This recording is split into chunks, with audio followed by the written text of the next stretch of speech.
You can be silent and get ready for the meeting. Thank you. I'd like to call this meeting to order. Let everyone know the board does not write the zoning ordinance, but does have the authority to grant relief from where practical difficulty or unnecessary hardship would result. The board will vote on each agenda item following a public hearing. Use variance requests require a minimum of 6 affirmative votes in order to grant the requested variances. Non-use variance requests require a minimum of 5 affirmative votes in order to grant the variances. Please note that any order of the board is valid for a period of 1 year. If you would like to request that the board table or adjourn your case to the absence of a full board, which tonight we are down 1 open spot and 1 member, then you must inform the chairperson immediately after the public hearing. Petitioners shall do their best to limit presentations to 10 minutes. Each participant in a public hearing shall do their best to limit comments to 3 minutes. All right. Let's see. Is there approval or modifications of the minutes for February 12th meeting? Mr. Reddy. That we approve the minutes? All right. Is there a second? Ms. Robinson. Okay. Any discussion? Seeing none, we'll move to vote. All those in favor signify by saying aye. Aye. Opposed? All right. Motion carries. Next, we will move on to unfinished business, case number 26-01-01. And I believe you're going to recuse yourself. Yes, I need to recuse myself from this one, Mr. Chair. Okay. Thank you. We'll start once you have been recused.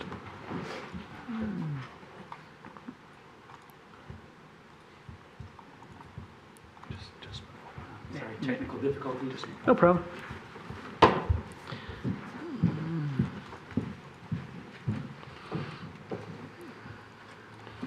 Alrighty, whenever you are ready. Thanks. And he closes the door, you may take it away. The petitioner did request that this item be postponed again to next month based on the absences on the board tonight, plus there's still the vacant member spot.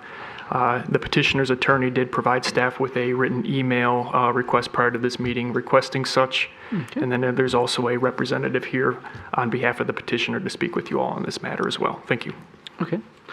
Do we need, since it's just, again, a request, do we need to have him speak, or do we just want to have a motion? If he's here to speak, it would be wise to allow him to. All right. You may come forward then. And it's always fun. Jim Razor, Razor Law, 201 East 4th. What a pleasure to be here. I appreciate all of you volunteering your time to serve on this board. I was on the ZBA for 4 years. I thought it was a really interesting, cool experience, so good for you all.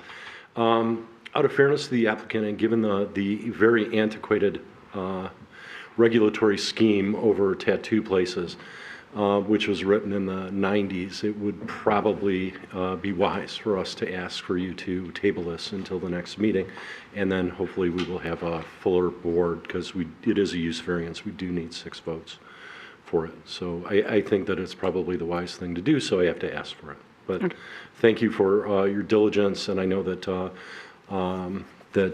Dennis Cowan wrote something today, and then I have another thing that I'll be writing for Mr. Bohorsky to distribute from the Planning Commission, because they looked over this. So thank you so much. Okay.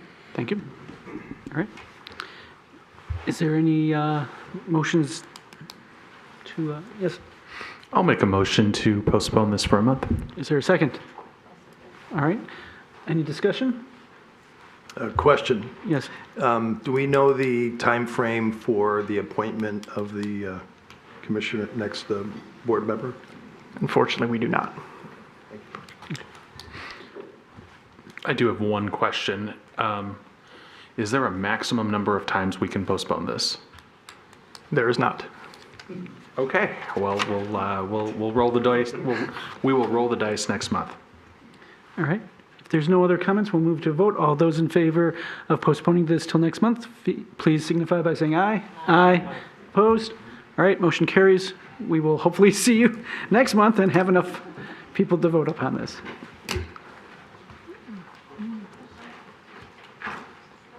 All right.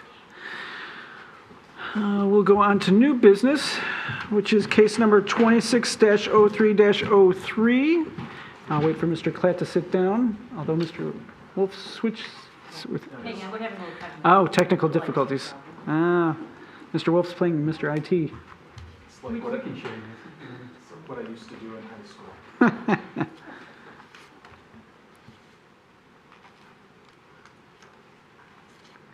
Sorry about the technical difficulties, folks.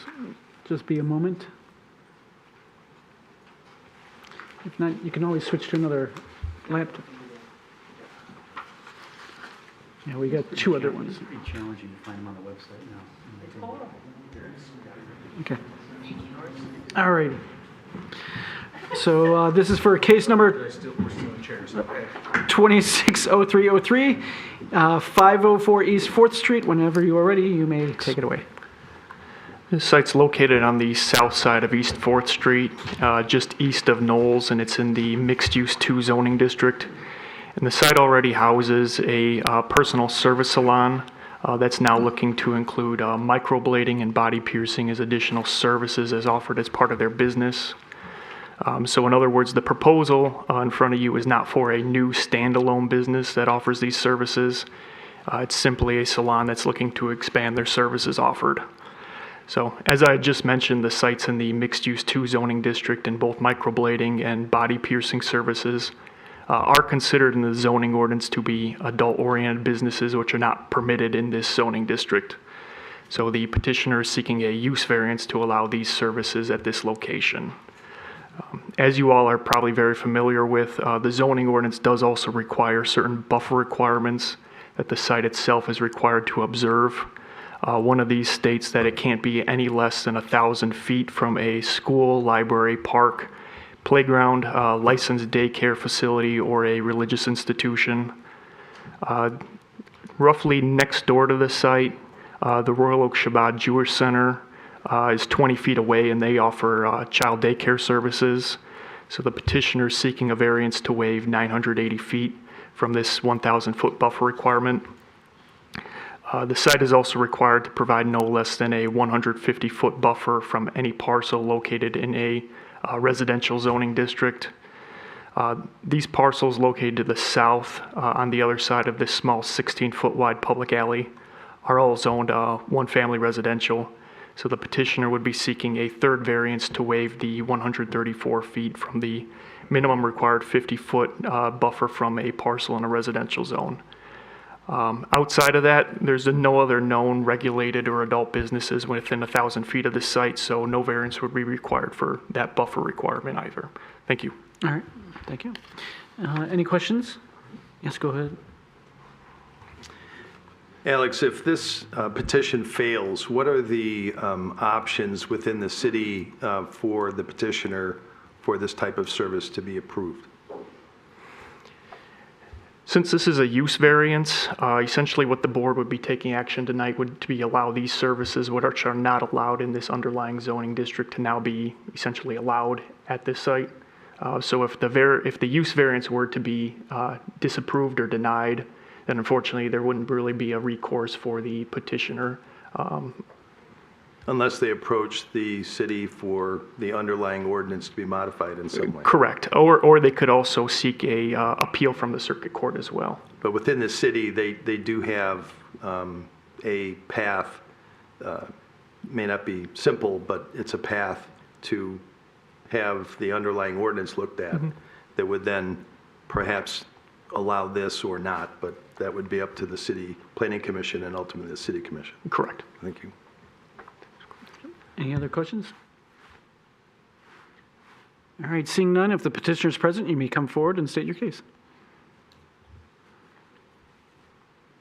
Good evening, my name is Amy Remick. I'm the soon-to-be owner of the space at 504 Street. My current landlord and the person who's going to be selling the building to me is here tonight as well. I also own the building next door at 508 East 4th Street. I live in the community, and I want to clarify a little bit about what will be going on here. It's actually like, I haven't secured this renter yet. This was just something that the health department required, was to go through zoning to make sure that I could offer these services here. It's not going to be a standalone tattoo shop or anything like that. So it is just one room, no windows, no extra parking burden on anything that I've already had stated with the current use of the building otherwise as well. And I appreciate what Mike said. I think you were intimating that, you know, if this were not to pass tonight, that there would be a cause to maybe reevaluate the ordinance that seems a little antiquated. through the city? Is that something that you were suggesting? Perhaps? Is that, I guess, am I allowed to ask a question? You can ask a question. We may not I just have don't the know. an- I'm not we don't- familiar with these proceedings, really. I've been in a planning variance meeting before, but is that something that's routinely done by suggestion I'll let- by a person, like, with this kind of an issue? If you wanted to request that a text amendment be made to the city zoning ordinance, that would be something that you would have to initiate on your own. Okay. Does anyone know if that's ever actually succeeded?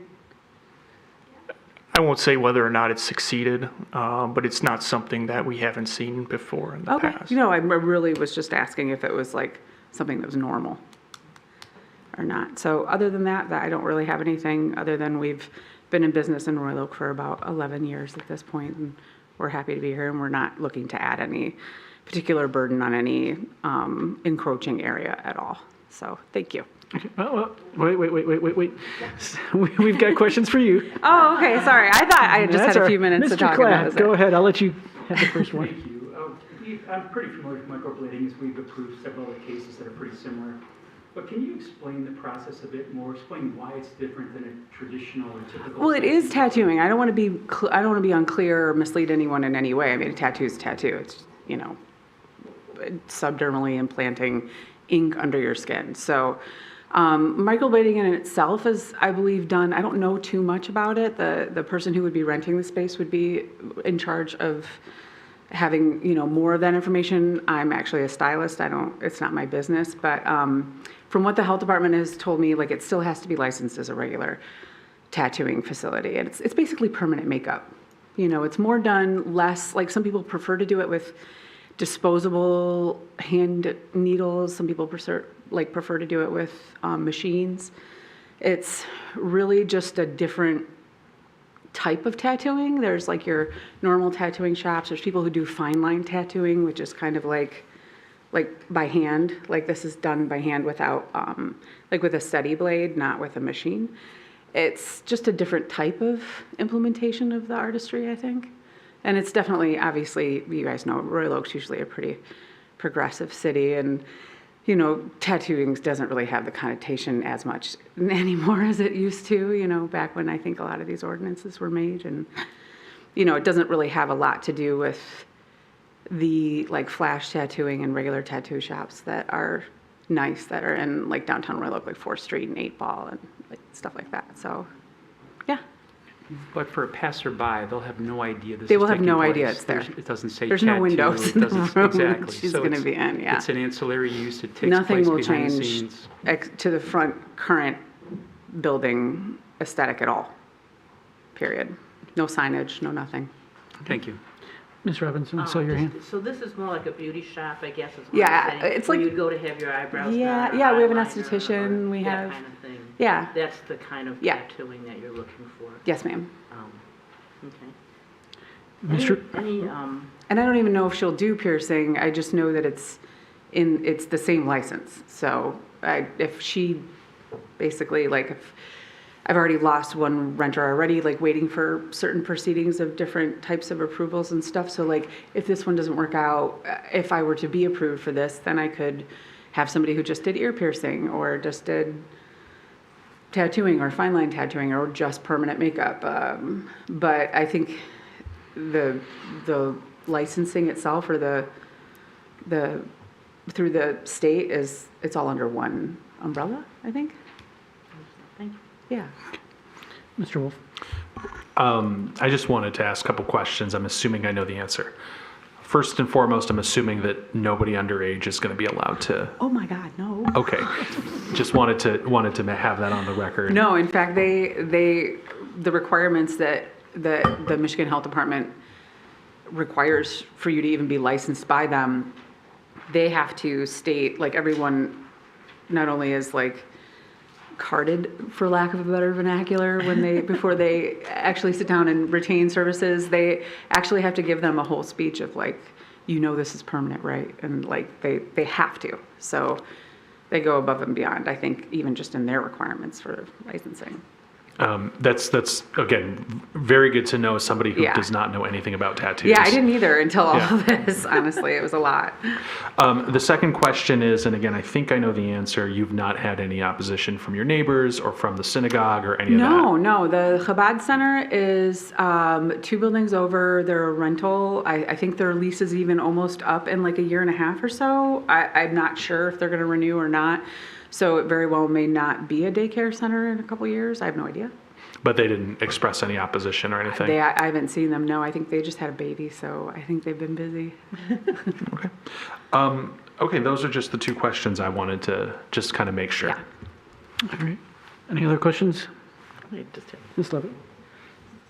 So if they get their license, they can either do the microblading, they can do piercing. It's just, if they come in and say, I'm going to do microblading, then next week decide they want to do body piercing, that's...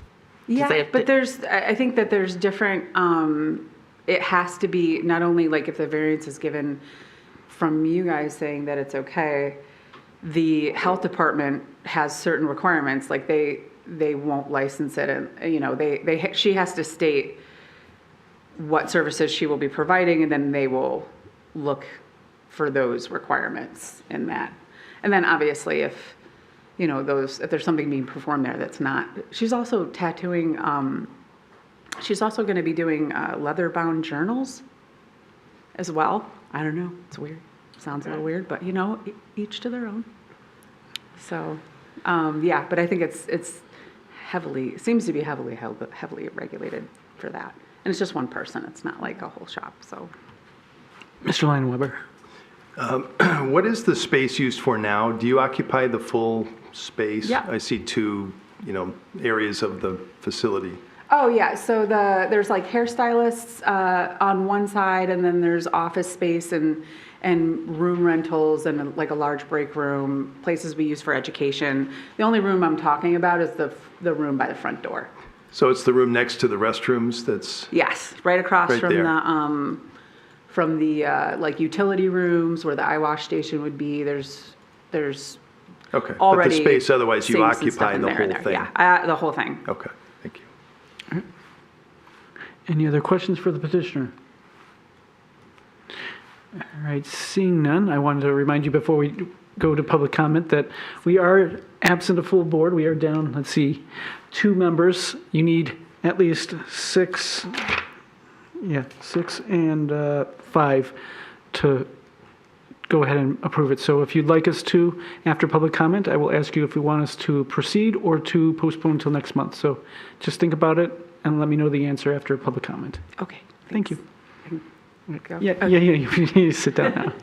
All right, we'll open up public comment on this case. If anyone wants to speak for or against it, you may come forward at this time.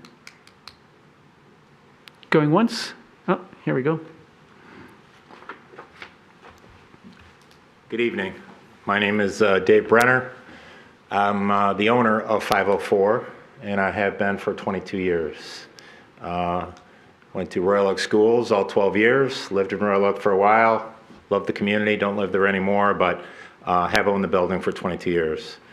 Amy and I are landlord-tenant relationship today, and certainly my intent is to support her and hopefully her business. Our intent is to have a transaction, real estate transaction, for Amy to be a future owner of my building.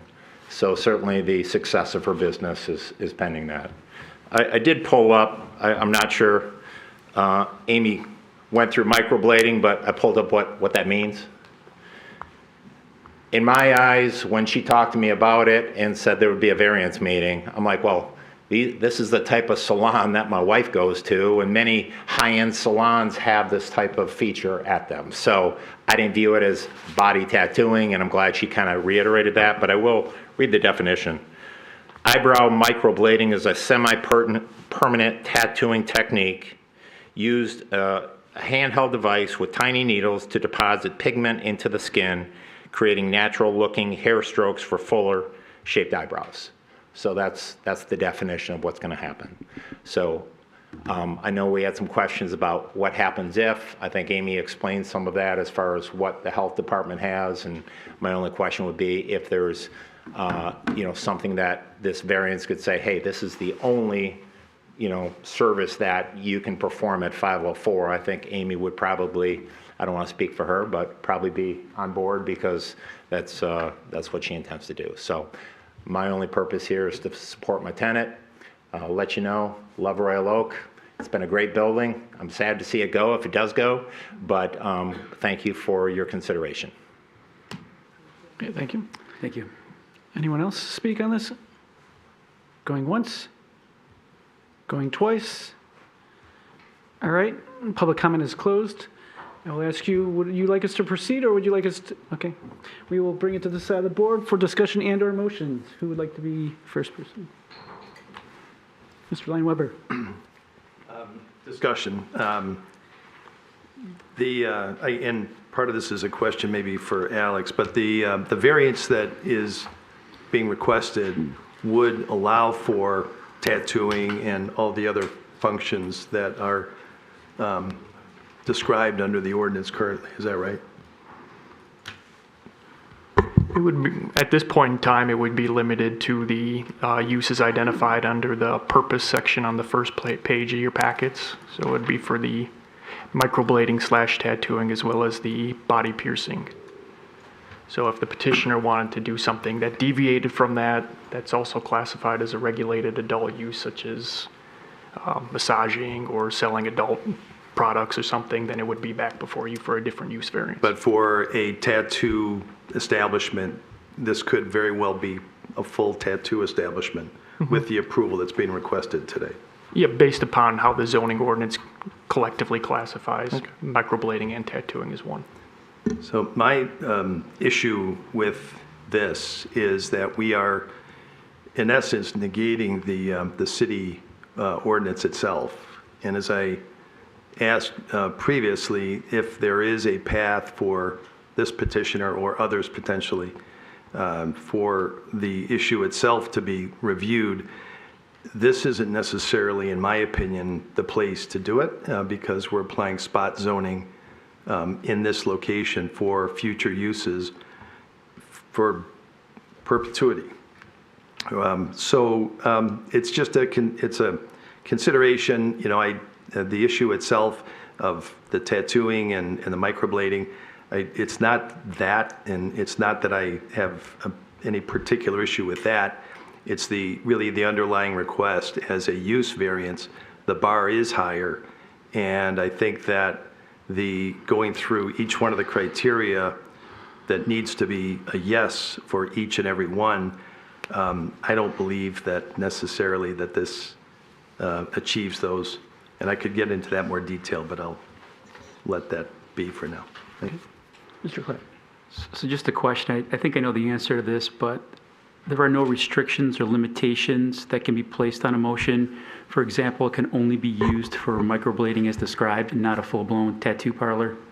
The board does have the authority to put conditions on motions. Mr. Wolf. I think, again, I agree with Mr. Lineweber to say that this is not our place to have a full-blown text rewrite, whether or not one agrees with it. I will say, though, it doesn't sound like there's been any opposition by anybody in the members of the public or what we've seen. I drove by the building and I couldn't, just driving by it, I couldn't have told you that this is going to be a, tattoo or whatever else. So I don't have any problems with it. And I think that the petitioner is, obviously going through the health department and things are very strictly regulated by them. So I don't know if I feel uncomfortable with granting this request because there are so many other stopgaps. And I'm certainly not accusing the petitioner of doing this, if somebody decided to not follow the rules, as we've had people here that have blatantly decided not to follow the rules, and I don't think the petitioner is under that category. So I certainly would take the other side. Ms. Robinson. I have been contacted by the public about this particular building and tattoo parlor, and they were not in favor of it. Then when I described that if it's a beauty parlor kind of thing, then it was like, oh, okay, that's an okay kind of thing for eyebrows and that. So I would not be opposed to saying we could put limits on this to say this is what this facility is for, and that way we're not giving the broad permission. Any comments or motions? Mr. Klatt? No, again, I'd be in favor of the conditions, and we've approved, and I know each case is unique, we've approved probably 3 to 4 of these microblading, and I understand what it is. I mean, it's also a confidence thing for those that maybe can't grow eyebrows, so it really does help. It's not just a tattoo. So I know that's a big thing. The only difference with this one is it's a bit closer to residential, single-family homes, or the other ones I believe are on Woodward or closer to downtown. So that'd be the only thing, but if I would be open for the condition of what they're asking for microblading. Is that a motion? Are we splitting this into use? Are we splitting this into 2 or Your just choice, one? your choice.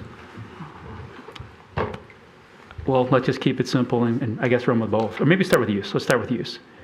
So I guess I would make a motion to approve the use, I don't know how to word this right, with the condition that it is used as a microblading, I guess body piercing, I'd add that too. Whatever they asked for, I would add to the approval, or the condition, but not to be used as a tattoo parlor or other items like that. Is there a second? Second. Okay. I saw Ms. Robinson's hand first. Go ahead, Mr. Klatt. If you had any other further discussion on it? No, as to no other why- discussion. Okay. That's Ms. Robinson, did you? I'm fine with this. Okay. Other comments? The only thing I wanted to add to that is it does seem like if she doesn't get this variance, she's going to be financially harmed as well, if she can't get this tenant in there. And I think if we're sticking to the microblading and not granting complete access to whatever tattooing, I would be for it. Mr. Wolf? This is a question for Alex. How does the city enforce this? There's a few different ways. If someone contacted our office and wanted to deviate from what your initial approval was, we would inform them that they would have to reapply for a use variance before you all tonight.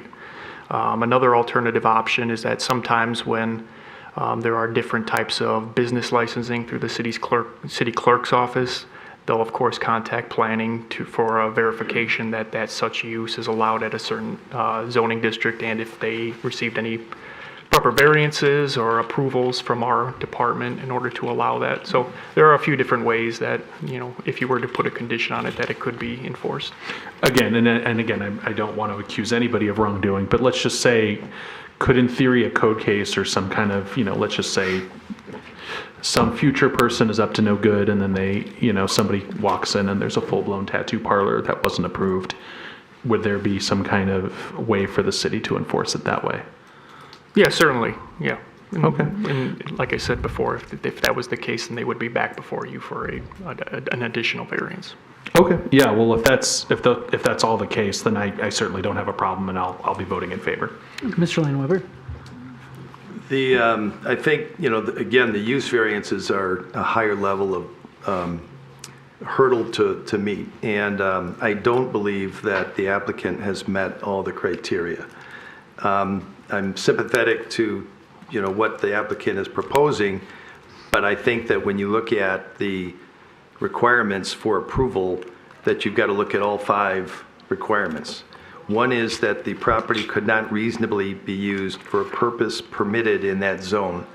And that alone, I think, we have not heard any information that's been presented to us that satisfies that criteria. Number 2 is the appeal result from unique circumstances particular to the property and not in general neighborhood conditions.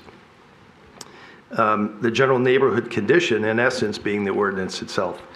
And there is, again, I don't see anything unique about this particular property that would warrant granting a variance of this type, amended or not, at this location. Number 3 is that the variance would not alter the essential characteristics of the area. I think that's an arguable point, but as I've said, the first, all of these must be satisfied. Next is that the alleged hardship has not been created by any person presently having an interest in the property. we are seeing that the petitioner is, in essence, creating this issue. And so therefore, I don't believe that that one is satisfied.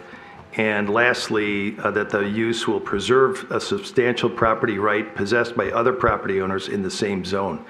And this is where we get into trouble, I think, by approving this. You're looking at distance requirements that are being waived in an extreme way. And this, as an issue, could be brought up by other petitioners on other sites and other cases and say, well, you approved it here, why not there? And so in my opinion, the applicant does not satisfy the criteria. So I will not be in support of the motion. Thank you. Okay, any other comments? I have a question for you as well as part of my comments. So you do not see any practical difficulty in the fact that how fashion and beauty has changed to the fact that now microblading is seen as something that can be helpful and wanted to be done in a salon, and therefore it's not their fault that beauty has gone this way and we have not kept up. Is that what you're saying? You know, it's a good issue. It's a good point. I think that, that could be debatable of, the industry at large and what the standards are in the industry. I still feel that the other criteria are not satisfied, but I am understanding where your point is. Because in my opinion, if the industry has gone that direction, the practical difficulty is that the text has not allowed for that to keep up. And while this is a beauty salon and this use may be considered adult use, you're inhibiting a person who's trying to do more of a higher end salon from competing with other people in the similar area, of which we've already granted in Royal Oak because of, and that's prior to you, nothing against that, of this kind of discussion. While I do agree that, yes, the hardship is she's bringing before her something that she didn't necessarily have to bring into her salon, but if she wants to compete, especially in Royal Oak where it's seen more of a higher end beauty stuff, this is the way to help keep herself equal with everyone else, as well as proximity to other stuff. Again, there's beauty salons close to residential elsewhere, as well as parks and churches. So again, it's one of those things of she can't help that this use within this line of trying to just be equal with other places within Royal Oak itself, let alone around, she can't help that hardship. So because of that, I don't have any problem with supporting this case. I think my response would be that the hardship as presented, as you've presented, is a use-specific hardship, not a property-specific hardship. Mm-hmm. I don't see an issue of this particular property that would give relief to this property and not other properties throughout the city, throughout downtown. The level of distance relationships and things that are tied to this, I think, are excessive. And but the requirement itself, you could argue, is excessive. But I don't think that that's the place for us to give it that thumbs up or thumbs down when the city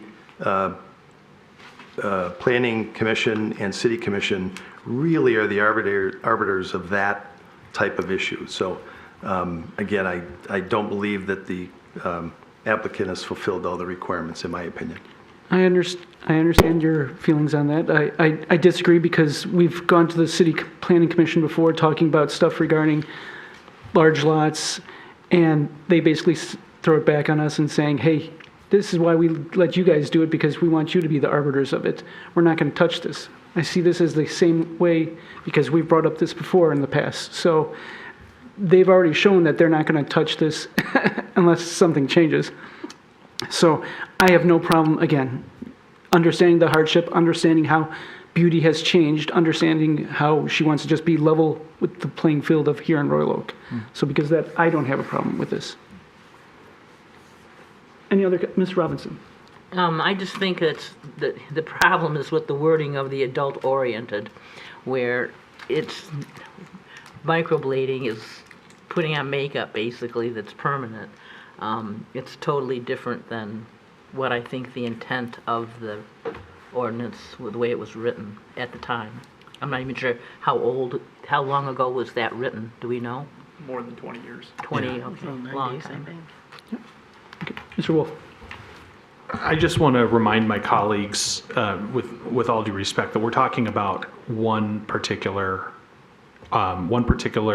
use and one particular location. I agree with all of you that whether or not that the standards of beauty and what was once deemed inappropriate may now be deemed appropriate, and vice versa. I think that is a question for us to bring up to the planning consultants when the zoning ordinance is continuing to be rewritten. But until then, I think we need to just stick to what we've got. So I think that is kind of what we should be working on here tonight. Again, I'm already in support of this, and I obviously respect, everybody's opinion. I've learned a lot from all of you, so. Any other comments? All right, seeing none, we'll move to a vote. All those in favor signify by saying aye and raise your hand. Aye. Aye. Okay. And opposed? All right, so that's 6-1, so that motion carries.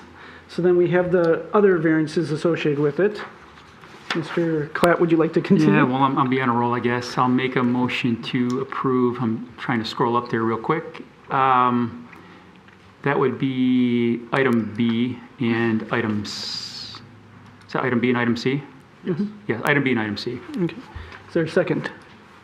Mr. Wolf. Okay, go ahead, Mr. Klatt. No, again, this is all great conversation. I agree with what Mr. Lineweber said. It's, if you look at each letter of that, of the criteria, it's challenging. It's difficult to look at. But I think the stigma associated with tattoos has changed, tattoos in general, and, the need for some of these services, which are different from what our 1970s ordinances had.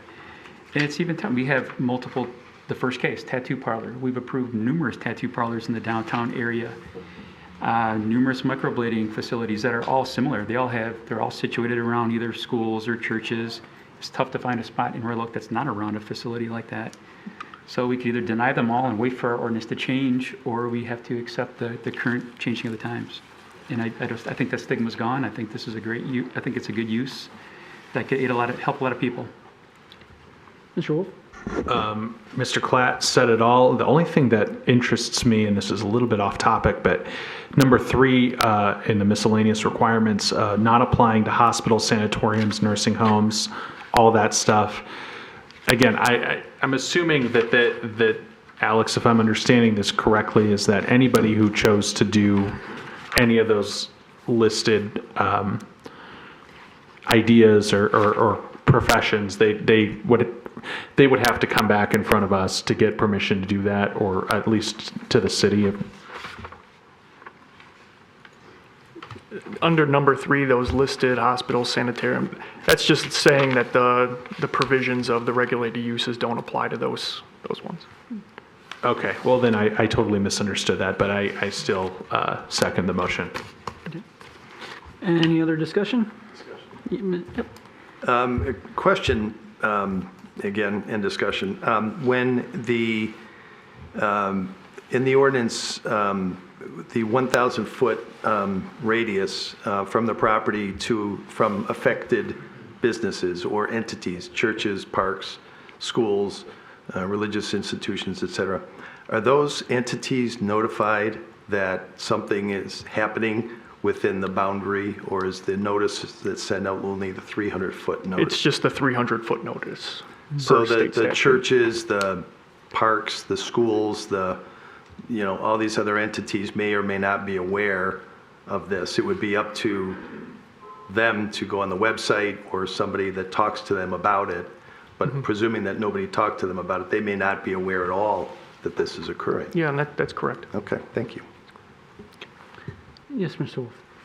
I will say I consider Rabbi Glitzenstein to be my rabbi. I'm a regular at the Royal Oak Chabad, and he often comes up to me and asks me about things that are brought upon the board. So since I didn't hear from him about this, I'm assuming that he either, again, I don't know what his schedule's like, but I know that if he was opposed to it or something, he would have definitely told me. So I didn't hear anything.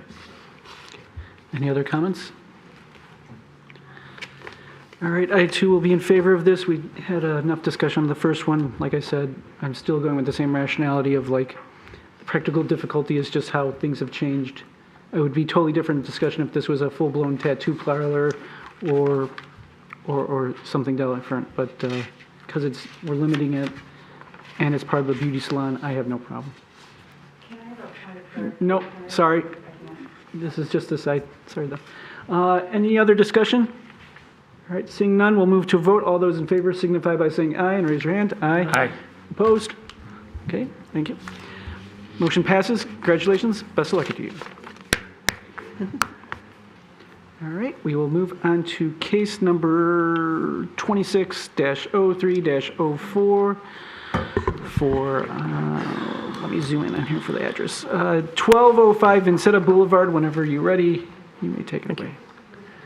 The site's located at the intersection of Vincetta Boulevard, Fairlawn Road, and Bassett Road, and it already is developed containing a single-family dwelling with an attached garage, which is accessed off of Fairlawn. The site itself is within the one-family large lot residential zoning district, and the total lot area is over 19,000 square feet. Based on the city's assessing records, the house itself contains 3,722 square feet, which is already in excess of the city zoning ordinance requirement that no single-family dwelling can be greater than 3,500 square feet. So that ultimately means that it's non-conforming in this aspect. The petitioner is proposing to construct new additions onto the dwelling, which of course is going to be increasing the total usable floor area count.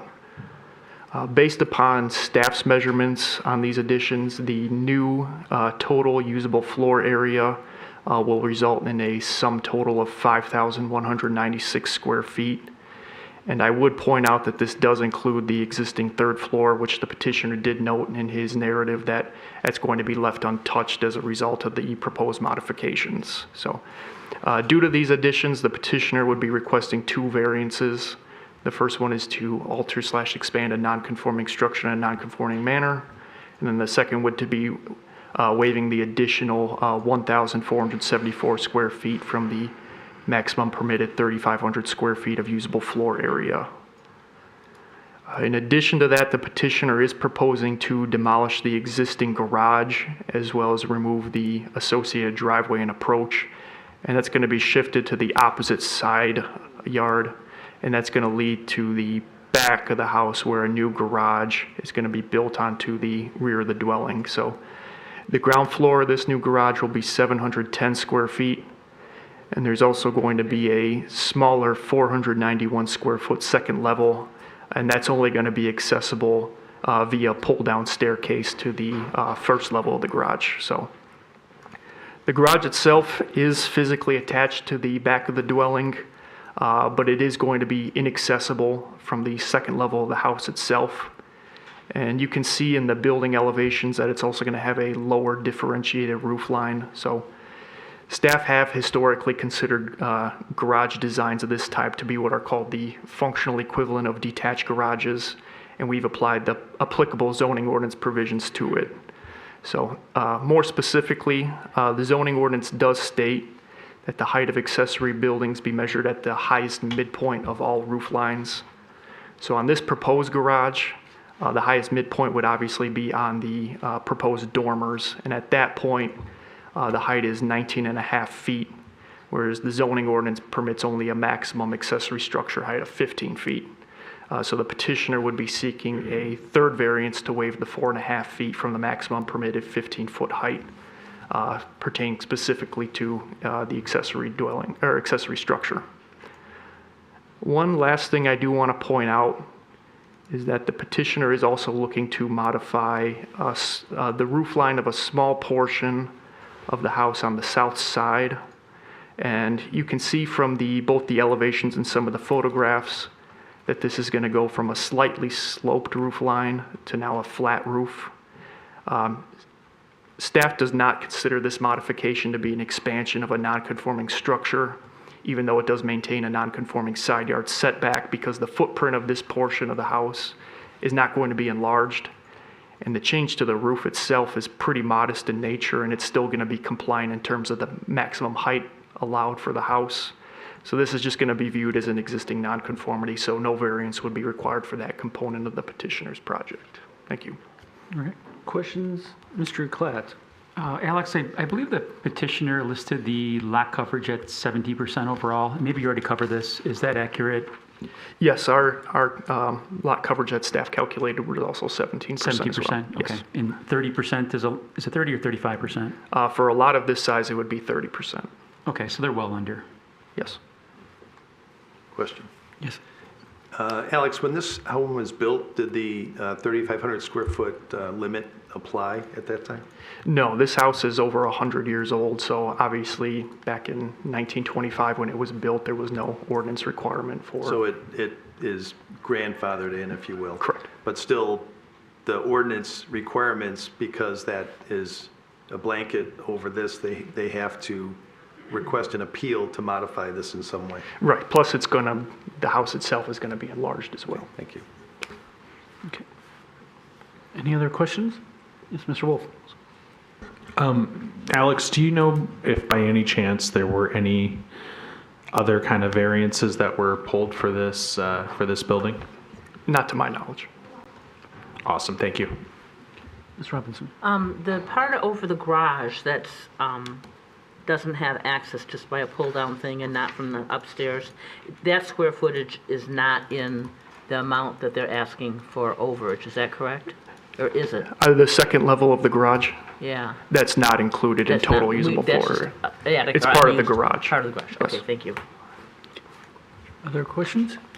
And then, I'm sorry. Yeah, go ahead. And then the upstairs, where you said there was an attic, the third floor is an attic that's not finished, that is included in the square footage or is not? Yes, we did include the third floor. But it's unfinished. It is unfinished, Is it but heated? staff has always considered attic spaces, whether they're finished or unfinished, if they're accessible via stairs, we include that in usable floor area. Okay, and does it have anything to do with the height of the ceiling? It does not.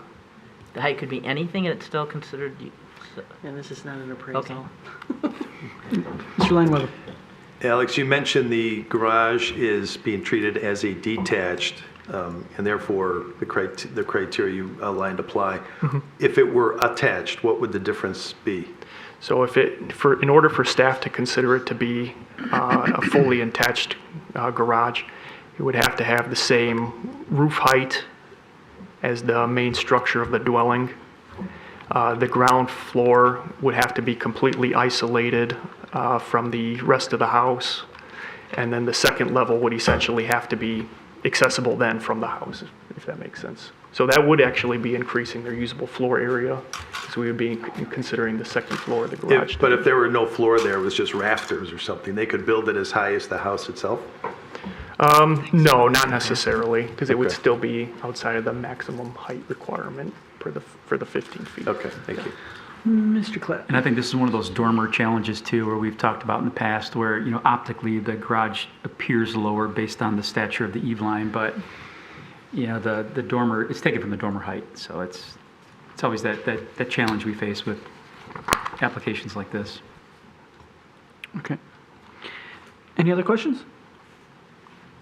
Seeing none then, the petitioner is present. You may come forward and present your case. Good evening. My name is Joseph Bolton. This is my wife, Melissa Bolton. Thank you all for your time. Appreciate it. We are the owners of 1205 Vincetta. I grew up in Royal Oak, spent all my life there, and then moved away for college. I was away for maybe 4 or 5 years, then moved back in 2018. I'm currently a resident in Royal Oak. I actually grew up in this neighborhood and have had admiration for this house ever since I've been a kid. Opportunity came up to purchase this house last summer in May, and then we bought the property. As Alex mentioned, the house was over 100 years old. It was built in 1925, and a big draw for us to buy this house was the historic nature of the house. It has a really unique colonial revival architectural structure, which you'll probably be familiar with from like a Home Alone movie, if you've seen that. Very similar. Once you get into the guts of the house, though, a lot of the infrastructure is, 100 years old, including a lot of the electrical, a lot of the plumbing. So it's a major undertaking to restore and renovate this house. We also wanted to update it to make it, I guess, more modern for 21st century living, but maintain the actual historical integrity of the house. Most of the potential buyers that we were competing against in this house were interested in knocking the house down because from a cost-effective standpoint, a lot of people view this house as beyond repair, given the nature of the 100-year-old infrastructure. We did not take that view. We believe this house could be saved, but part of that process is updating it so it fits with our family. And in that, there are some variances that we'll be requesting tonight. I'd like to note before going into the specific variances that a lot of historic houses in the Vincetta Park neighborhood have been demolished recently, actually, including one house directly to the south of our property. And then directly 4 houses north of our property, there's currently a house that was built in 1913, I believe, that was just knocked down 2 weeks ago. So that's kind of the backdrop here. Despite being more affordable to potentially demolish this house, our intent is to take some of the additions that have been put on in the 70s, 80s, and 90s, bring it back to the original brick structure, the original 1925 structure, and kind of add on from there, and architecturally add on so it looks similar to the colonial revival As it originally was constructed. And if you look at the aerial photos in Royal Oak, this is actually one of the first houses on the Vincetta Park neighborhood. So we think it's historically significant as well. Finally, before I jump into the variances, I met with both of my neighbors on the north and south side of Vincetta and had sit-down meetings with both of them. And then my neighbor from Fairlawn is actually here today. All of them have been in support of our plans thus far. So going to the square footage, as Alex mentioned, the city's interpretation of usable square footage, they're putting the number at 5,196 square feet, which is requesting a 1,474 square foot variance over the existing 3,722 square feet property. However, I'm respectfully asking the board, and I'm looking at it a little bit differently. The city is counting the third floor attic space, 710 usable, they're counting it as usable square footage. Our position is that the third floor attic space is neither safe nor usable and should not be counted against the 3,500 square foot cap. The current stairs, as I'd call them, to the third floor attic are not to code. The maximum head clearance requirement in Michigan is 80 inches. Currently, I think it's like 64, 65 inches. I'm not a very tall guy, but I bump my head. Both bump our heads. Every time we would walk from the third floor down to the second. And that being said, the prior owners, when we purchased the house, also gave us warning that they'd had multiple accidents there. Going down the third floor. Well, So they're very steep and effectively act as more of a ladder.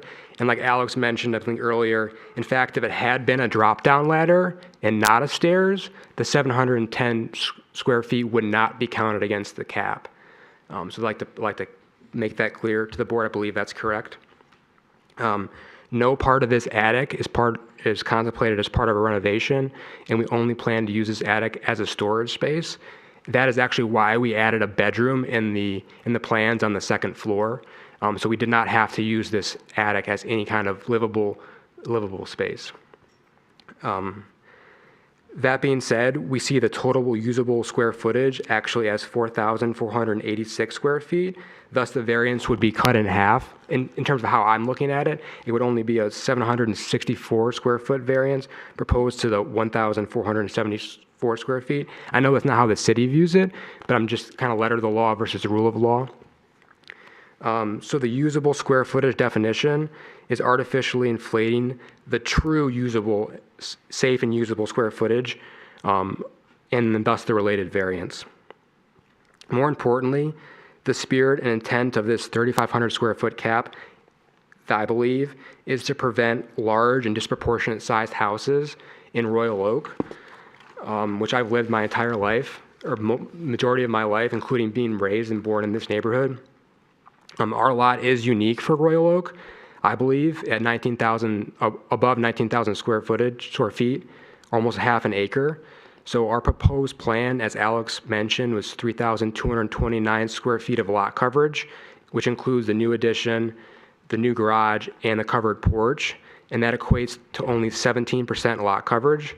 And the max requirement in this zoning district is 30%. So a little bit over half. So significantly under the max lot coverage.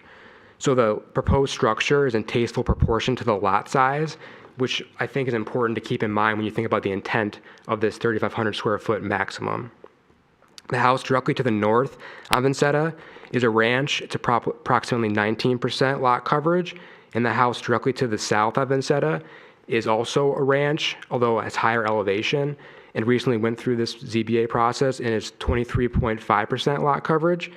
So both of those homes directly adjacent to this property actually have a larger lot coverage than my proposal today, despite the lot sizes being the same or slightly smaller. While that's important, it's because this kind of goes back to the whole third floor issue, where the massing of the house is more vertical in nature and not in violation of any kind of height restriction in Royal Oak. So that third floor being counted against the usable square footage makes the variance requested seem more egregious than I believe it actually is from the board's perspective. I'd like to highlight a few cases that recently went through the zoning process. 1605 Vincetta was approved at 18% lot coverage and 4,296 usable square feet. And then 2209 Vincetta was approved at 15% lot coverage and 4,831 usable square feet. So our current proposal, through my eyes, which is less than 710 square feet third floor attic, falls somewhere in between those two proposals. So in summary, on the square footage point, unique lot, only 17% lot coverage versus the 30% max, which I think is a critical feature here. Smaller lot coverage than the two adjacent properties, and the unsafe and unusable nature of the third floor attic means the variance request is actually, in my view, only 764 square feet, due to the true usable square footage actually being 4,486, which is in line with recent approvals that have gone through this board. And more importantly, we're trying to preserve the history of this house. And I do think a lot of the buyers, I can't say for certain, but we're interested in knocking down this house and building something new. Are there any questions before I proceed to the garage height variance, or do you like me to continue? So the garage height, the existing garage that has access from a driveway to Fair Lawn is actually currently in violation of the setback. The corner lot, basically, as you guys know, in the corner lots, you have 2 front yard setbacks. The current garage is rotted out, so if I were to modify the existing garage, I would need to come before this board for an additional variance. So in order to comply with the Royal Oaks setback rules on this Fair Lawn side, we decided to move the garage behind the house with access from Vincetta. So basically, move the garage to the other side of the house with a driveway up Vincetta. Which looks streamlined with all the other houses on our street as well. And there's not a ton of space along that side yard, but we intentionally made it a side entry garage to be more appealing to the neighborhood. So now we've sacrificed our backyard to dump the garage basically behind the house at a side entry point to even be more appealing from the neighborhood, because if you guys know anything about colonial revival architecture, the symmetry of the front of the house is really important. And if you see like the way these dormers are lined up in this front of the house, having the garage being front entry would kind of throw some of that symmetry off. But now to talk about the variance requested. Despite being physically attached to the house, as Alex mentioned, the city is viewing this as equivalent to a detached garage, since there's only entry in the garage from the first floor and not the second floor. That's my understanding. So the treatment of this garage as a detached structure is what's triggering this variance request.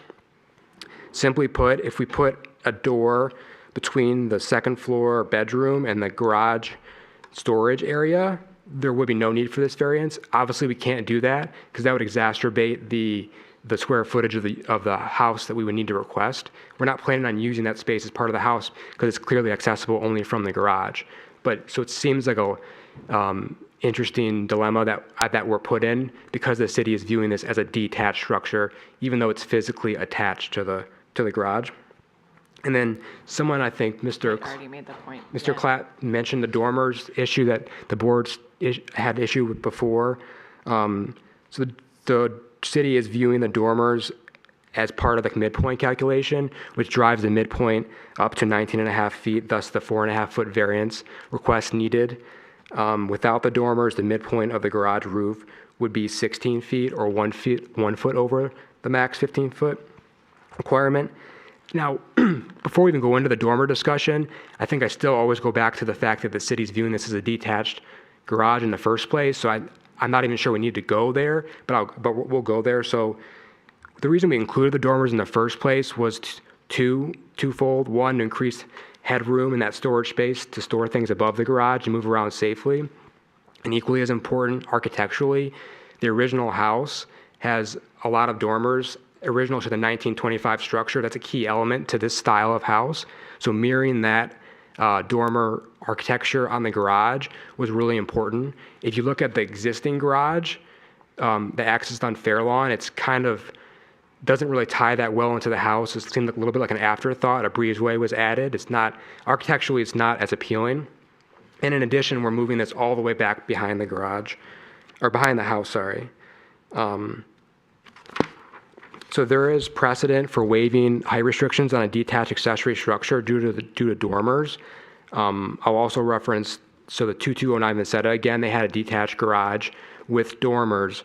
And I reviewed the published recording of this hearing back in June 8th, 2017, and the zoning board's discussion primarily revolved around, the relief was granted, and it was primarily revolved around the height calculation being taken from the midpoint of the dormers being used as the midpoint of the calculation, kind of unfairly prejudiced the petitioner. That was the zoning board's view at that time.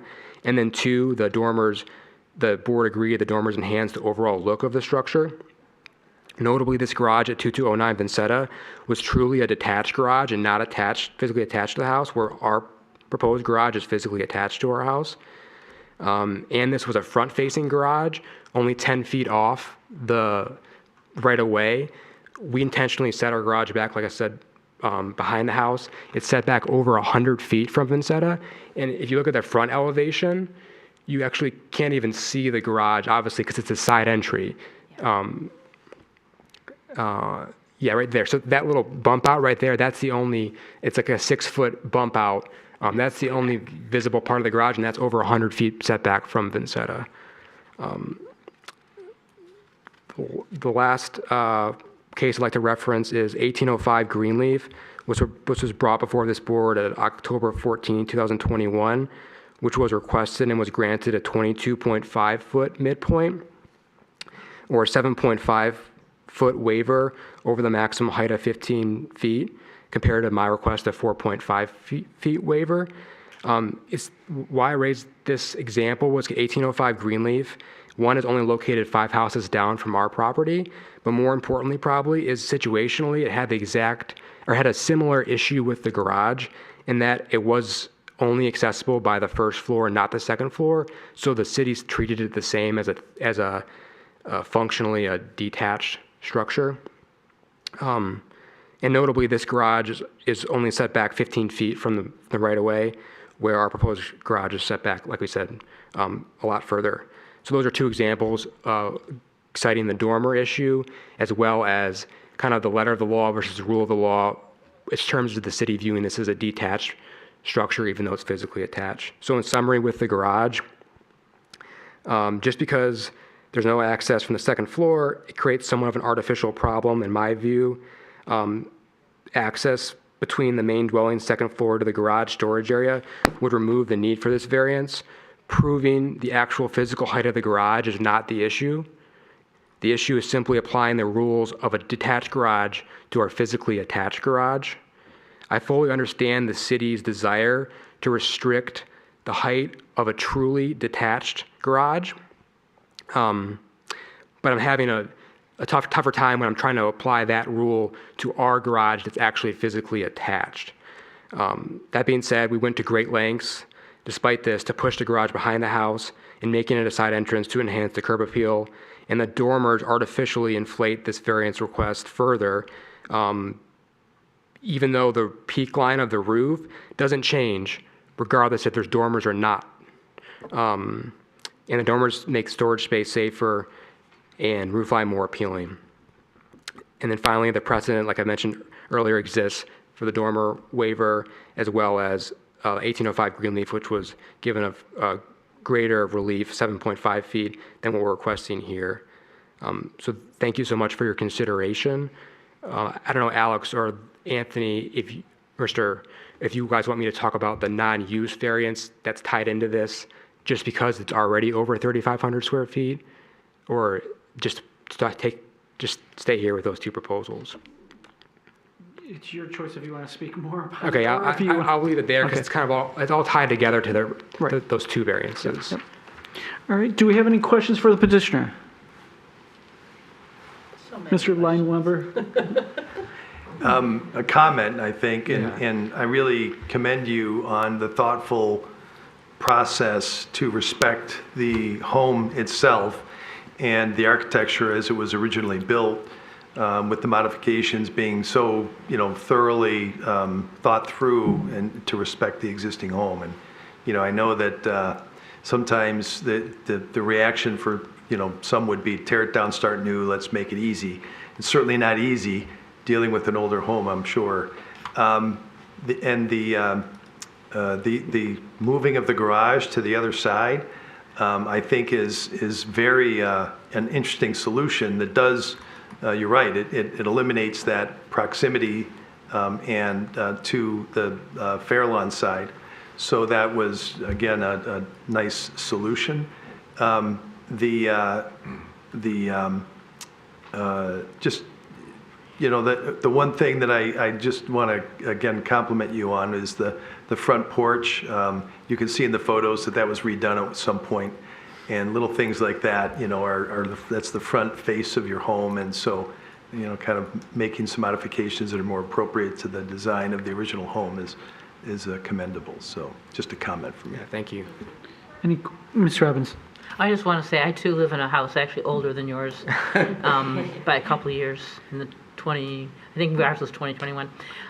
Thank you for saving this house. I love to see that the historical parts are doing, and it is easier just to knock it down and build something new. This is what Royal Oak is all about. Mr. Reddy? So I have a question. Yes. And I'd like to just go along. Thank you for this very thoughtful presentation and, all your thoughtfulness in the design. But the trouble that I'm having is that even if we adjust the numbers down as you have in this table, the existing usable square footage by your calculation, 3,378, is already close to the maximum allowed 3,500, and then this is asking for 1,100 more, even according to these, like discounting the third floor, which is a large request.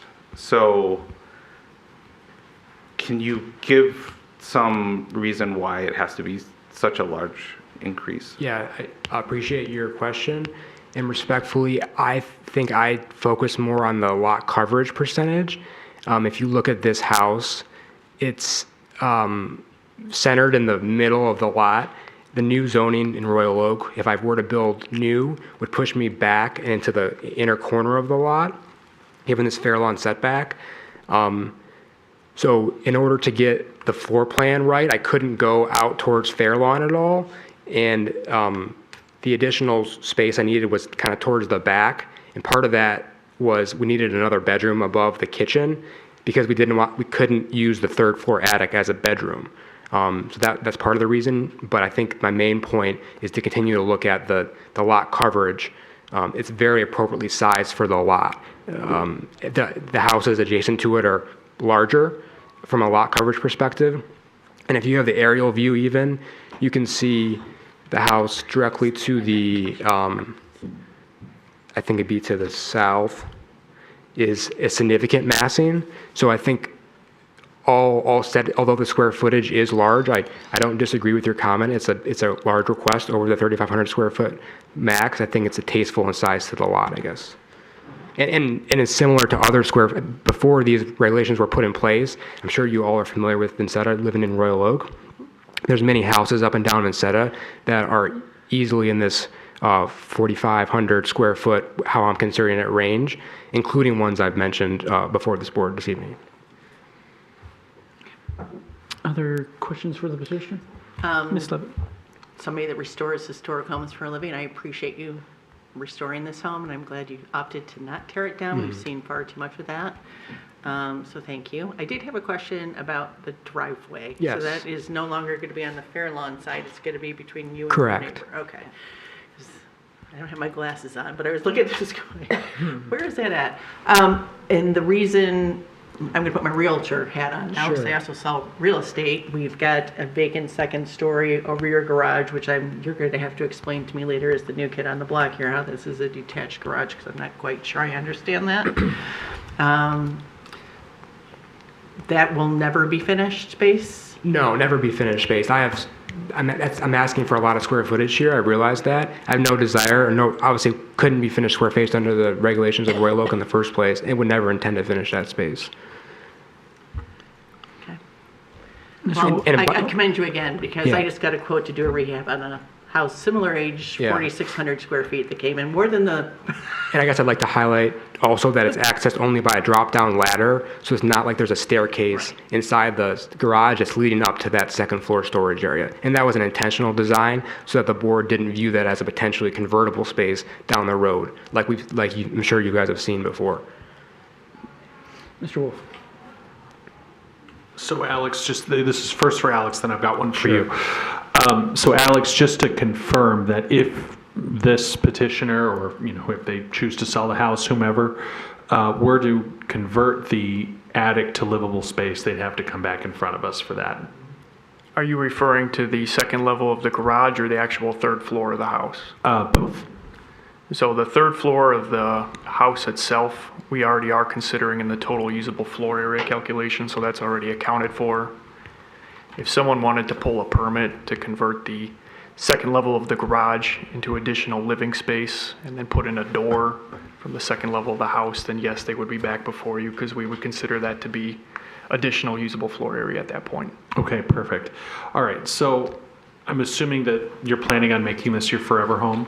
Yes, correct. That's fine. Yeah. And Okay, I just wanted to, again, put it out there for the record we that have lots of family in the area and plan to live in Royal Oak forever, and made a conscious choice to find this be here. property and to build a house of this nature here for our family. We have a 1-year-old, hopefully more soon. Looking forward to growing our family here and staying within Royal Oak.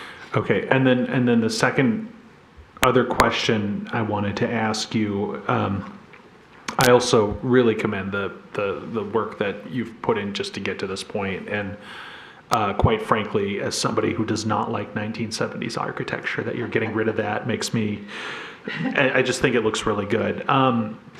Second, so the other question I wanted to ask you guys is, you talked to your neighbors, you obviously went through that process.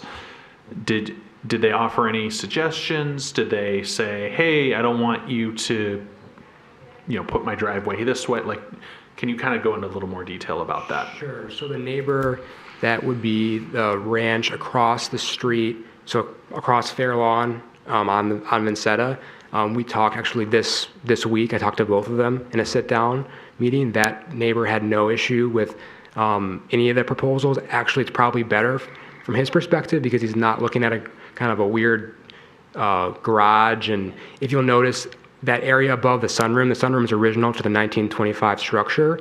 Above the sunroom, sometime, I don't know, it used to be a flat open porch, we're assuming. Sometime there was like a shed roof put over it. Looks, in my opinion, fairly terrible. So we're changing that roof line to be a flat roof, which is more architecturally consistent with the history, like over there on the left there. And so that's kind of what that neighbor would be looking at. So they're grateful for that. And they don't have actually have a garage on their side anymore.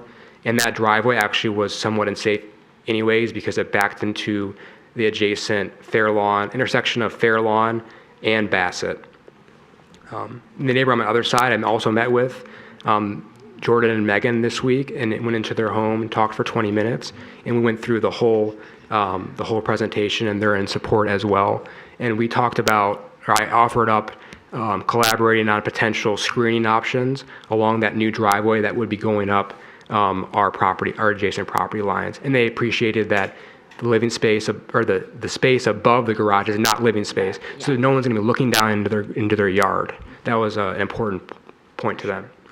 Okay, that's great to know. And then Mr. Knapp here today is my other neighbor, so you can ask him what he thinks. That's really good to know. I just hope that, your property doesn't become like the Home Alone property in Chicago where everybody stops and takes pictures of it. All right, any other questions? I have one. Sure. Obviously you have a head knocker going up to the attic. When you're in the attic, how tall is the ceiling at the highest point versus at the portions at the The dormers? highest point, I don't have the measurement on me. I believe it's like roughly 7.5 feet. So it will be. I've been up there several times. Okay, so it's not that high, I guess. But in the room on the lower part of the page, call it room, that's very. But I guess both of them are pretty narrow because there's dormers, right? So the dormers is where you're able to stand up, and then right in the center of the room.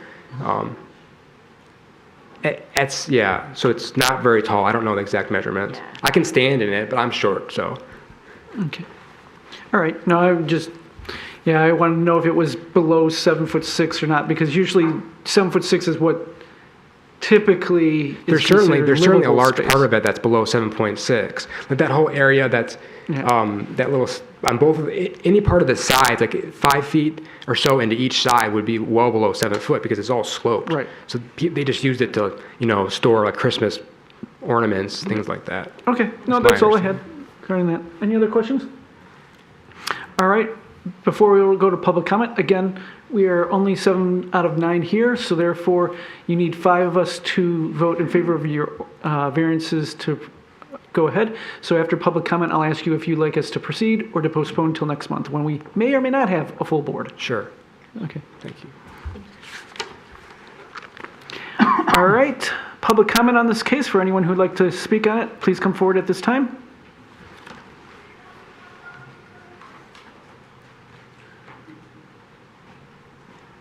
I'm a homeowner on Vincetta, 1233 Vincetta, 3 doors down from the petitioner.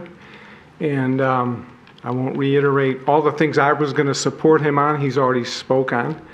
But I do think it's commendable that he's not tearing down the house and that it is preserving the historical nature of Vincetta, which is, I've lived there for almost 40 years. And what you can see happening is a lot of new modern, these older homes are very expensive to renovate, as everybody knows. And my next door neighbor's house just got bulldozed. It was a beautiful old home. And it was really sad. And I don't know what's going to go in, and I don't fault them for doing it, but it's going to be a modern architecture because you can't afford to build homes like was there. So I'm in support of his appeal, and just want to make sure that, and I think other neighbors that I've talked to are very much in support of it as well. So, thank you. Okay, thank you. Anyone else to speak on this case? My name's Tony Snow. I'm here for a different issue, but I raised, with my wife, 5 children in a 1921 home in Royal Oak, and we loved it. wide woodworks, the hardwood floors, for it not to be torn down and to restore an old home like that, totally in support of that, hopefully, and it looks like the board is, so just wanted to make a comment. Okay, thank you. Anyone else? Going once? Going twice? All right, close. Would you like us to go ahead or postpone? Yeah, go ahead. All right, we'll begin this board discussion and/or motions, anyone? Mr. Wolf? I'll make a motion to approve all variances as requested. Is there a second? Mr. Klatt, go ahead, Mr. Wolf. I think this is pretty open and shut. We'll start with the obvious one, which is if they wanted to do anything, they'd have to come in front of us because there's so many. It's an existing non-conforming structure. So in order to come in front of us, they'd have to come in front of us. Second of all, they obviously do not have any. I'm assuming that you guys are not 100 years old, so I'm assuming that you didn't cause this to be the way it is. So that's the first one. The second one is the practical difficulty, as we've talked about many times before.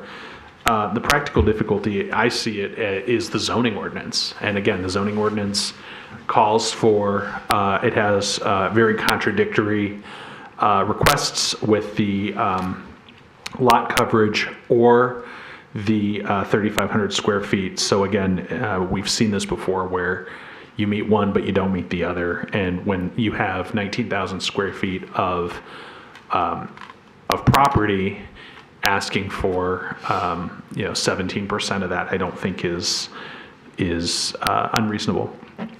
I don't think that we talked about number 3. You're going to be here in front of us anyway, so do it once, do it right. I don't think that number 4.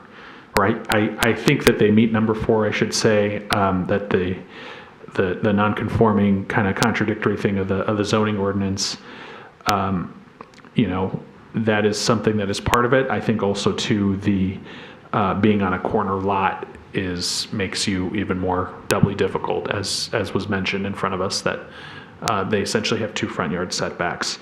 So I think with all of that, again, I think the spirit of the zoning ordinance is met, especially if you're preserving a house that isn't, the easy way would be to knock it down and start over. So I think they meet all of the requirements and tests that have to be in front of us, and I'm all for it. All right, Ms. Klatt. No, great presentation, great write-up, so thank you for that. A lot of it's already been said, but I had the opportunity to walk this house about 1.5 years ago with a potential previous buyer, and beautiful house, beautiful property, but a lot of ill-fitting additions up and down. I've been in the attic too. The attic is challenging. The staircases, you kind of walk sideways to get down, and I have a very similar 100-year-old attic and staircase too, so I can attest to your challenges there, so I agree with that. But no, I mean, from a design standpoint, it's beautiful. What you guys did is very thoughtful. You corrected a lot of past sins. Whatever architect or designer put that porch on should lose their license. So that thing was terrible. So thank you. I mean, it's very thoughtful. What you're doing on the side of the house is great. All the massing looks beautiful. The garage is very thoughtful too. It kind of makes that, right now there's, I guess you can call it a safety hazard with the garage and fair lawn and the driveway to traverse. So it cleans that up. All that massing is pushed deeper into the lot. So it's very, very, very thoughtful, very, very sensitive. So hats off. And to Mr. Mosey too, he does great work. And then zoning, same thing. We're talking 17% lot coverage. We've approved well over that before. This has very little impact on the public way. Relationship to I'm just looking at my notes here. Relationship to the street's been improved. Garage is taller, but we already talked about these dormers before. So again, I think it's a great design sensitivity, and hats off. Thank you. Other comments? Ms. Robinson, and then I think I saw your... I just wanted to say, if you go through all the A, B, C, and D, the chapter restrictions unreasonably prevent the owner from using the property for a permitted purpose. If I recall, we've had another one too, kind of in this area. When this area was platted, this was, these were large lots, big grand houses, and it was plotted way before we had any kind of these restrictions on lot size and all that. And it was meant to be like, so when people would come and drive up Woodward and come into Royal Oak, there's a wow factor. They have these big, beautiful houses. So I think there's a lot of, when we talk about what's the hardship here, it's really kind of a functional obsolescence that we have these rules and things, and that's not what was intended when Royal Oak really was designed to be like that. The variance will do justice to the area. It's bringing it back to what it probably was meant to be 100 years ago. The unique circumstances is just that the house is old, and you're making it so that it can still have that old look to it, but still work with modern lifestyle and work in today's world.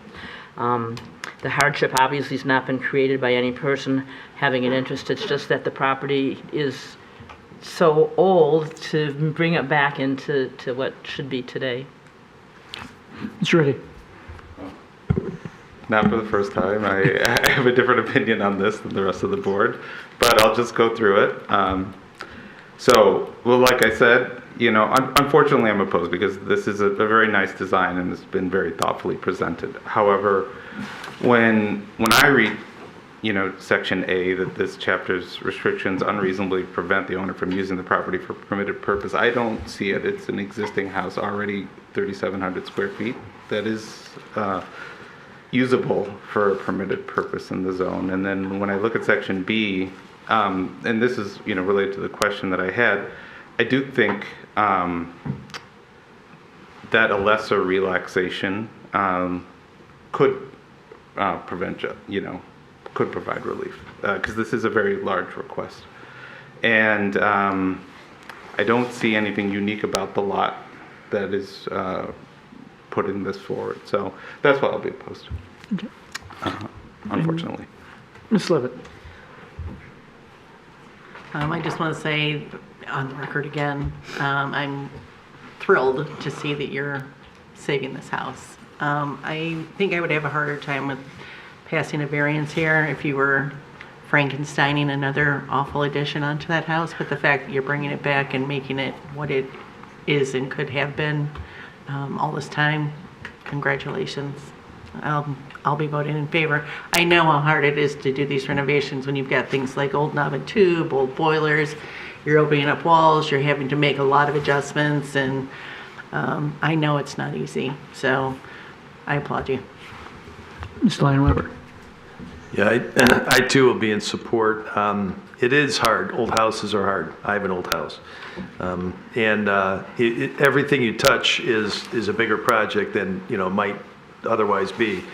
New houses, you open up a wall, you kind of know what to expect. Old houses, it could be anything, especially homes that have had various generations of additions, changes, handyman work, that kind of a thing. So, yeah, I said before, I'll say it again, you are to be commended on the effort you've undertaken to bring back the quality and character of the home. I appreciate the moving the driveway over. I think that was a good solution to avoid that setback issue on Fairlawn. And I think that the dormers above the garage are in character of the home. They're not tacked on. They're not there to try to cheat the ordinance to create usable space. Otherwise, I don't think that that's the intent at all. I believe that it's in character of the home. I think it's appropriate. Dormers are, even that costs extra money. So you're spending money on the home to bring back a quality that's going to outlive all of us, hopefully. So I will be in support. I too will be in support. Many of you already spoke about the hardships that I agree with, especially with it being a large lot, and Vincent always gets penalized on that. I always do not like when it goes above 5,000 square feet, but I do agree that third floor attic is not really usable space, whether it had the head knocker or not, just because I could imagine, because of my attic being similar to that, where you really can only stand up in the middle and not anywhere else. That doesn't really make usable space except for maybe kids. But the hardship on the dormers for the garage, normally I would be not really seeing that hardship, but here I definitely agree with it going along with the house. In fact, you can already see from the 70s garage that you have there, with it styled that it doesn't look like it. It looks like it's a tack on. So I think you guys did an excellent job. Your architect did an excellent job fixing, as someone already said, the sins that was already there and making the house that much better. So that's why I'm in support, because like you said, if it was Frankenstein edition, yeah, I probably would not be in support of throwing on more square footage. But you did such a great job that I think it makes, overall, it makes it look like that's how it was always built. And I think that's going to be successful. So because of that, I don't have any problem. Any other comments? Seeing none, we'll move to a vote. All those in favor signify by saying aye. Aye. Opposed? All right, 6-1, motion carries. Congratulations, best of luck. And then we will move on to our final case. It's tied up. Number 260305. Couple seconds. Oh, you all right? Chair falling apart? Another technical difficulty. There you go. So I make a motion that you're technical. All right. Computer, now the chair. 26, it's not even Friday the 13th, that's tomorrow. 260305, 401 East 3rd Street. Whenever you're ready, you may. Mr. Chair, unfortunately, I have to recuse myself from this case as well. All right, I guess you apologize. will at this time. Go ahead. Thank you. We'll wait till you leave and then we'll. Sorry. That's all right. You're not sorry, don't lie. All right. This project should be familiar to most of the board members present tonight, because if you recall, back in February of 2025, this board did grant a parking variance for this project, and that was following a planning commission approval to permit construction of a new multi-story, multi-family building on the parking lot just outside, directly south of the city's courthouse. As part of this initial proposal, the petitioner at the time was proposing a new 6-story building with 59 dwelling units with ground level parking, and there was going to be additional underground parking spaces as well. But the petitioner has put forth a modified plan set, which does remove one floor, which obviously decreases the building height from 64.8 feet down to 49 feet. And there's also now going to be 45 dwelling units, which is down from the original 59. The underground level of parking has also been removed, which obviously results in fewer parking spaces. With the site being in the central business district, the standard zoning ordinance language requires 1.5 parking spaces for each dwelling unit.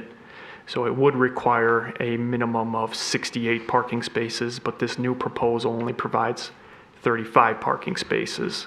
So the petitioner is seeking a variance to waive 33 of the minimum required 68 parking spaces. So this variance request tonight obviously is larger than what the board had previously approved, which is the reason why it's reappearing before you all tonight.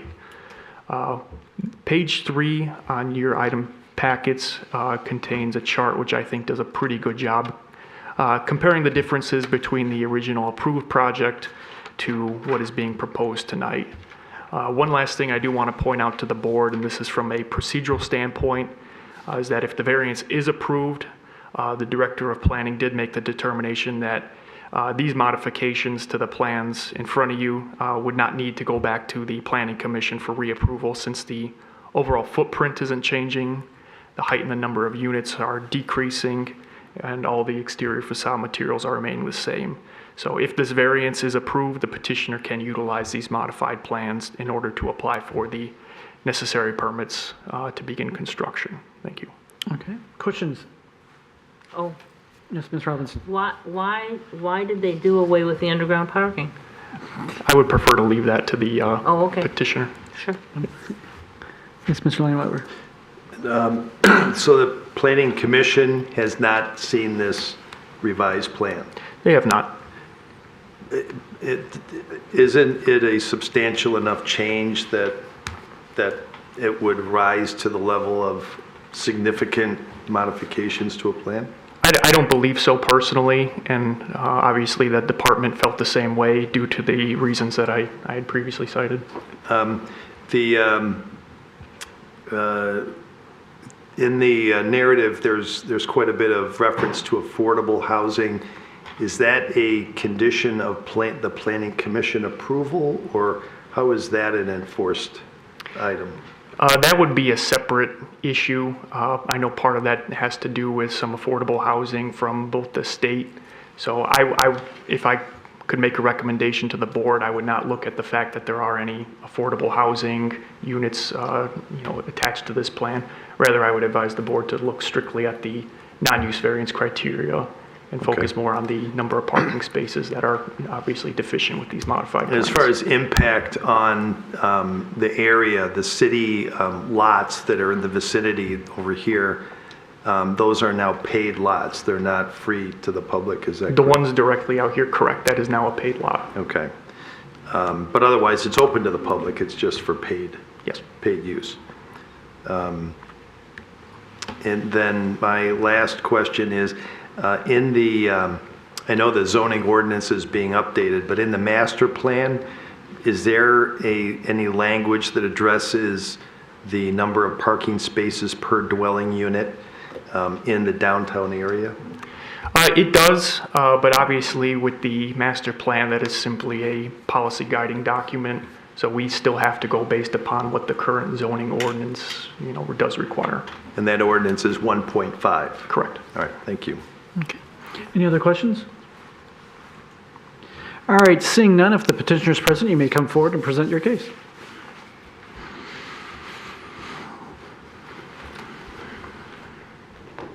Good evening, everyone. My name is Stephen Durona with Lockwood Development. Good to see everybody again. I know it's been about a year since the last time we were in front of this board. But I think Alex did a good job of covering essentially what we're talking about here. Is we had a plan that was a 6-story apartment building with half of parking floor underground, then half above ground. So as we got a little bit farther into our structural design analysis, we were going to have to go deeper with the garage in order to make the project work than we had originally anticipated. So that was the biggest impetus of that. And what it did was we were going to have to change our construction type. So going from a type 5 to a type 3, which has a lot more expensive elements to it in terms of ingress, egress, fire suppression, other things like that. I think we talked a little bit about the water table last time we were here, and it's about 6 feet below grade is where we run into the water. So in order for us to actually stay in a type 5 construction, which is a typical multifamily residential type construction, we would have had to go a lot deeper than the original 6 feet. So that would have put us into a situation where we had increased foundations, we had sump pumps, we would have mechanical ventilation, a lot of things that were not part of the original plan, which was just driving our cost up to the point of infeasibility. So as we're trying to develop affordable housing and meet some of the broader goals of the city, we couldn't do that with the underground parking portion. So we looked at a lot of different ways to do this and try to maximize the amount of parking that we could provide on the site. And I think what we did with the layout of that first floor is really stretch every square inch that we could and try to get as many spaces into there. So what we ended up with, the 35 spaces, that is truly the absolute max that we can fit on that property without going below ground or going higher, which would again change our construction type and lead to a taller building. So that was kind of the thought process of how we ended up here. But the nice thing is that there's a lot of community benefits to this approach as well. Going from a 6-story building down to a 4-story building took about 15 feet of height out of it. So I know that that was something that had been brought up before, was the height of the building. So we're able to address that with this version. We're also reducing the number of in and out places to the parking garage. So previously it had both from kind of the city lot parking lot side and as well as coming in off of 3rd Street. So this will kind of reduce those cross traffic points. There'll no longer be any vehicular crossings of the 3rd Street sidewalks. It shortens the construction duration as well. So as far as the impacts to the neighborhood during the construction portion, that will be less. There will be less trucking of the fill from digging that giant hole in and out of the site. So there are a lot of benefits that come with this design, but also just getting to the point of trying to make a development feasible on this site. This is a site that's been out there as a development site that folks have looked at for decades, both from the affordable side and the multifamily side, and it's just a tight site. There's very little that can work here. It's hemmed in by non-connecting right-of-ways. It has the low water table. It's still in the downtown district, but it's adjacent to kind of the single-family residential district that you get further down 3rd Street. So it's just a really, really tricky site and a kind of hard footprint to work with. So I think our architects were pretty creative, and we kind of pushed them as much as they could to really maximize what we can do on the site and still have development that's feasible. Otherwise, it just does not work. Well, first of all, it's good to see you again, and thank you for giving us that update. I really wanted to focus on the financing and the affordable side, just mostly to address my colleagues' questions here. Did you have to go back to MISTA or to the county to change your funding makeup? And if so, kind of A, tell us about that, and B, tell us why, how much losing, and again, I'm saying this kind of more for the record here, losing units usually means losing income and losing ability to pay for the building. So just wanted you to kind of talk about that in a little more detail. So to answer multiple questions, so as far as did we have to go back to MISTA and did we have to go back to the county? Yes. So those things have taken place. They've both signed off and approved this version of the project. So it still has to go before MISTA's board for final approval, which having all the zoning in place is a precedent to that. So administratively, they have all approved it, but that final step requires this step to happen first. And then to the second part of the question, which had to do with losing units can kind of economically impact the wrong direction. Normally that would be the case. In this case, because the garage itself was the most expensive portion of the project, that garage doesn't generate any income. So it's purely a cost item at that point. So the offsetting cost of saving the underground garage or the eliminating the underground garage portion and all the costs that were associated with that counterbalanced the loss of the income from the additional 15 units or so that we took out of the project. And again, those are at affordable rents. So impact on the numbers, it's a net positive to not do the underground parking portion. It's still an incredibly tight project, but it is still financeable in this iteration. Mr. Reddy. A couple questions. So I think when you first came, you said it was going to be 31 affordable, 28 market rate out of the 59. What do you think it's going to be with the revised number? So this is now going to be a blend of affordable and workforce housing. So the market rate portion of the development was eliminated, and that was part of the discussions with the city when we were getting into how the tax structure is set up. There was a desire that all of the units have a limitation on them in terms of the maximum rents in order for the payment in lieu of taxes situation to be applicable. So right now, we're at about 40 affordable and 5 workforce units. Okay. Okay, so that ratio increased. And the reason I'm mentioning that is when you came the first time, you said that affordable units generally have a lower parking requirement. That's right. Yes. Okay. So normally we see about 0.75 parking cars to units. So we're at 0.78 here. So we're right above that threshold of what we normally see in an affordable development. Okay. So keeps a pretty good ratio. And when we are in an urban setting like this, technically in the downtown district, there are precedent for other parking or other projects that have been approved with zero parking altogether. I think the 505 Lafayette is a recent precedent to that. So we're still having above what we project from a market demand type standpoint as far as what the parking count is needed. Yeah. We should achieve that. Okay, well, I'm glad you brought that up because that was going to be a follow-up question because it's a dramatic request. It's like half of the ratio, 1.78 versus 1.5. But, that Lafayette Street should not be used as a precedent. I mean, because there was a very specific situation there.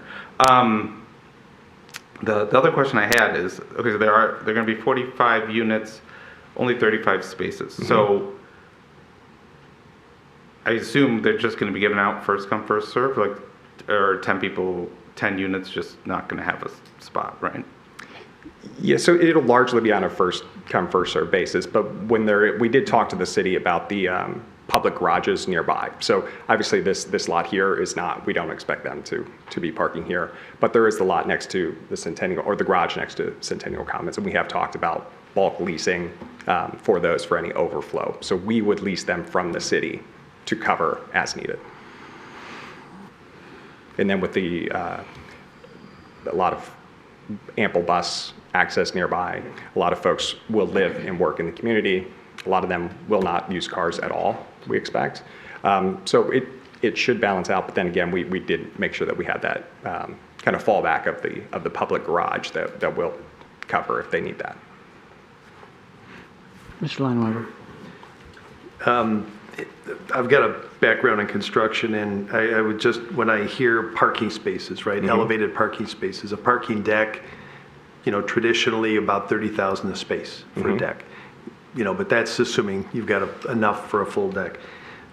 Just if you've got 33 spaces, and I think the premium was $6 million that's in your narrative, that's about $180,000 per space.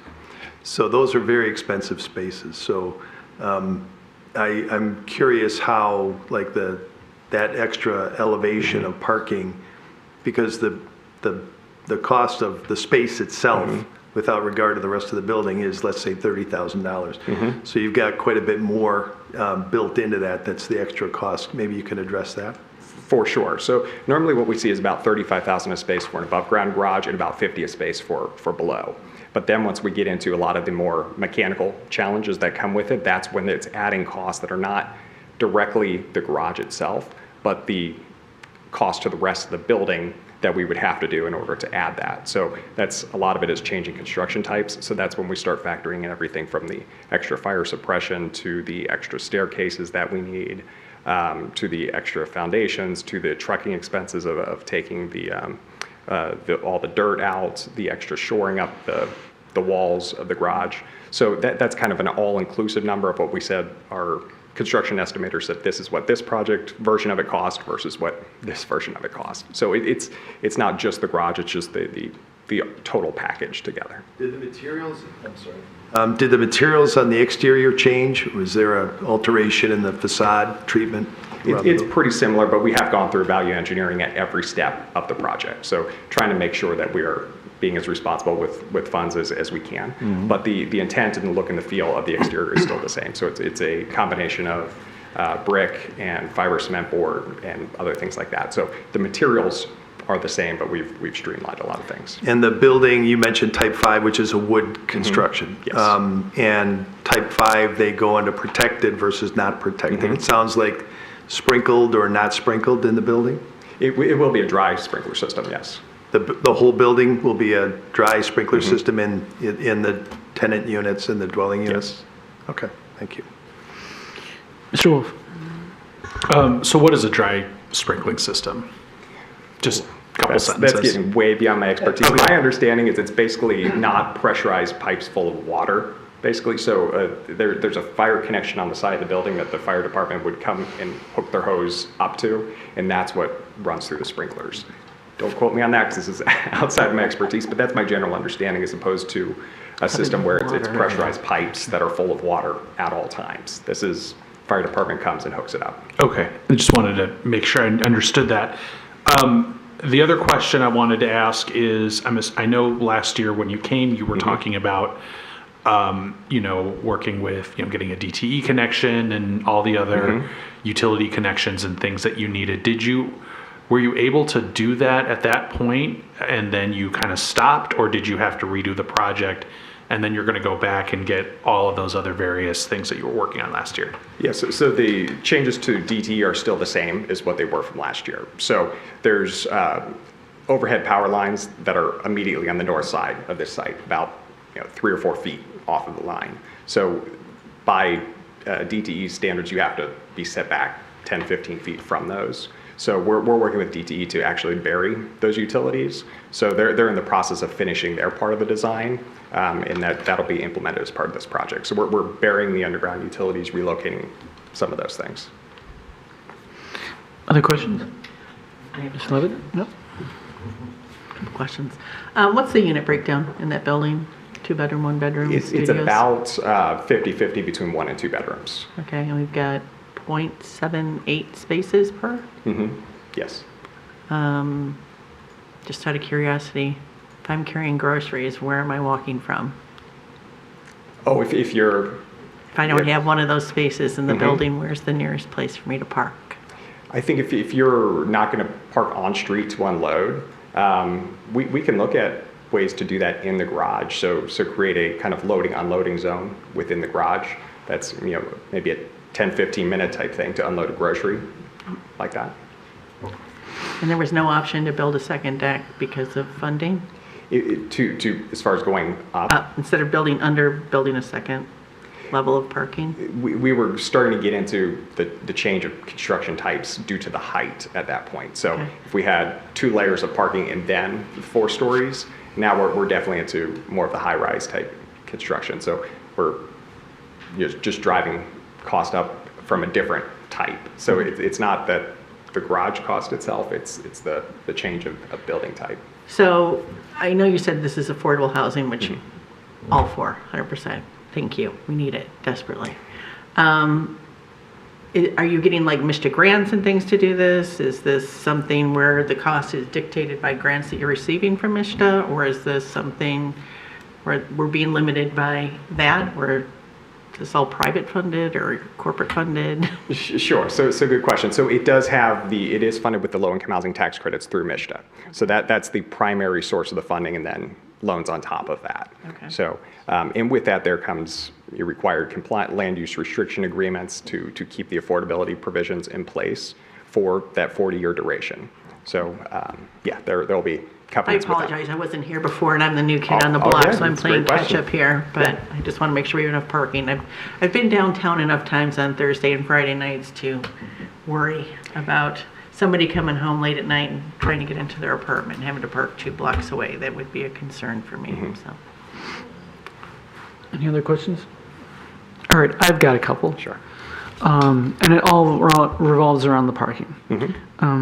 I'm greatly concerned, and I'm all for this affordable housing, but I feel with you not giving enough, at least 1 spot per unit, I'm very concerned that you're already creating a situation with people who are trying to do affordable housing, making second class out of those people, saying, all right, you either have to fight for a spot, or some of you're going to have to go much farther away.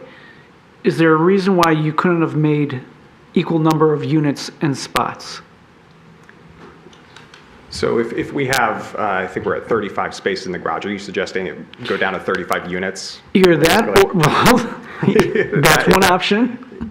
So the 35 spaces is the absolute most that we could fit on the lot without going up or down. So to keep that there. So in order to keep a 1-to-1 ratio, we would have had to go down as low as 35 units, which is getting really, really tight in terms of operations for the building. So you're still going to have maintenance technicians, you're still going to have leasing agents, you're going to have all these expenses that are fixed, that the more that I depress my unit count lower and lower, I can't spread those out across those. So it strains the operations of the building to the point where we're just getting a little bit too thin. All right, because I've been having really hard heartburn with forcing people to have to be like, oh great, I'm already living here because it's affordable, but now I'm forced to hoof it or fight over a spot and whatnot. So totally fair. I have that concern. I understand. And the one thing I would say to that is folks are going to be renting these apartments at $500 to $1,000 a month below what comparable new construction buildings in downtown Royal Oak are charging. So it is a little bit of a trade-off, but if you go to a lot of cities, it is very common to walk a little bit. Not everybody has parking right on their doorstep. It is a trade-off, but I think it's one that we think folks will see the benefit of having a home in downtown Royal Oak at a price point that they can actually afford. Okay. Mr. Lineweber? Excuse me, if you're not approved today, what would be your next step?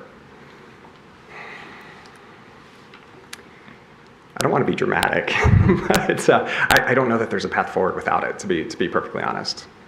We've gone about as far as we can to make this work, and we've really spent many months trying to solve this puzzle for. And it's a financial difficulty. It's the cost of construction is above and beyond what you had originally anticipated. Significantly. You mentioned the wood construction for the superstructure. What was anticipated previously when you presented the building the first time? We were always anticipating that it would be a wood structure. But once we got a little farther into our structural analysis, it was the height of the building that was pushing us into a different construction type. So the only way that we could solve that was push the garage deeper. So it was originally supposed to be about 6 feet down. We would have had to go about 12 feet down in order to keep the height at a level where we could, by code, do a wood frame building. I see. Okay. Thank you.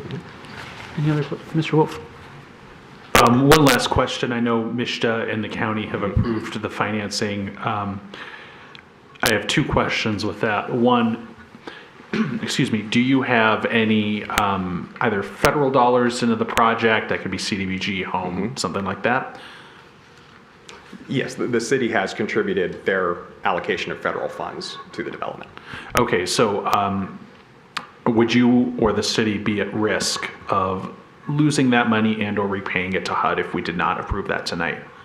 Yes, so the funding that the federal government has passed to Royal Oak is from the American Rescue Plan funds, which have to be expended by September of this year. So if they're not, then theoretically those go back to Washington. So again, I guess I'm just saying this again for the record. If we don't approve this tonight, there could be a significant cost to the city of Royal Oak that we would have to pay back to Washington. I would say that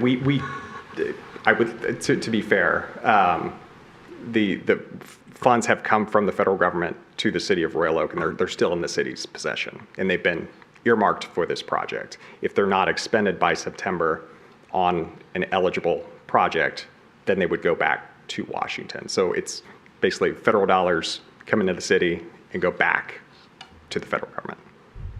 Awesome, thank you. Sure. Any other questions? Are there any other projects that those funds could be expended on, or are we just going to lose the money outright?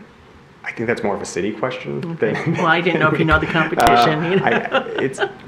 It's tough to do that quickly. With federal funds, the NEPA, the National Environmental Protection Act, has a very, very, very comprehensive review that you have to do that takes many, many months to put together. Right. So that has been done here, and that's where you check the Historical Society, the endangered species, all those sorts of things to look at the environmental impact of the project broadly. So could that go to another you'd have to start that project or that process all over and get all the way through that and get authorization to grant before September. I don't know if anyone else was attempting that whole process, or if you're the lone wolf here. So. I can answer that. I work for another jurisdiction doing very similar stuff, and if the requirement to spend is by September 30th, the short answer of that is that the city would have to give that money back to Washington. Right. There's just not enough time to do that now. Any other questions for the petitioner? All right, seeing none, after public comment, as you can see, we only have 6 people here and you need 5 affirmative votes. We'll ask you to either, if you want us to go forward or postpone until next month. So, and I know that doesn't help you with timetables, but you'll have to decide that after public comment. Oh, after? After public comment. Fair enough. Okay, perfect. All right, we'll open up public comment. You may all come up as you see fit. My name's Tony Snow. I own the property of 509 East 3rd Street. It's a multi-family. There's enough spaces for each of the people there to park on property, although sometimes people park in front of the house or the apartment. I have a big problem with the parking, as you do, Anthony, and my name's Tony, too. 1.5 is what it's supposed to be. There was a new development that I live by on Lafayette. It's actually South Washington. It's called the Roy. They have 77 units there. They put in 114 parking spots, which was 1.49 spots. It's worked out, and I lived there 2 years, 3 years after they put it there. There was no additional parking on the street. They were all parking within the building because it had the correct spaces.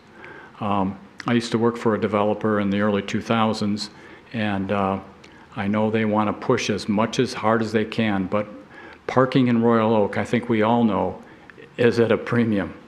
And when you have a number of tenants that are going to have to walk a couple blocks with groceries in their hands and on a daily basis to get to their unit, I don't know too many people that don't park in front of or very close to their unit.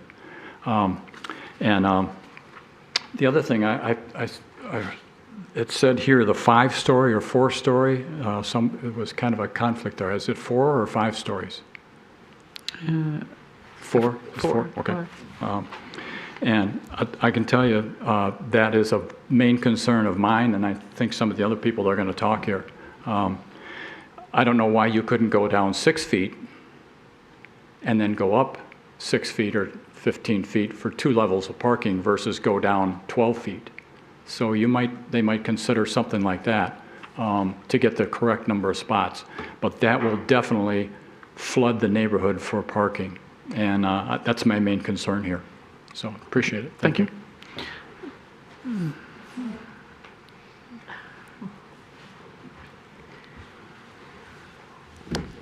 Hello, I'm Alex Morford. I live on Sunnybrook Drive in Royal Oak.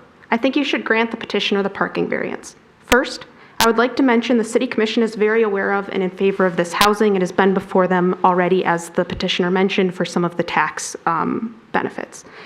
One of the reasons I love living in Royal Oak is that we have transportation options.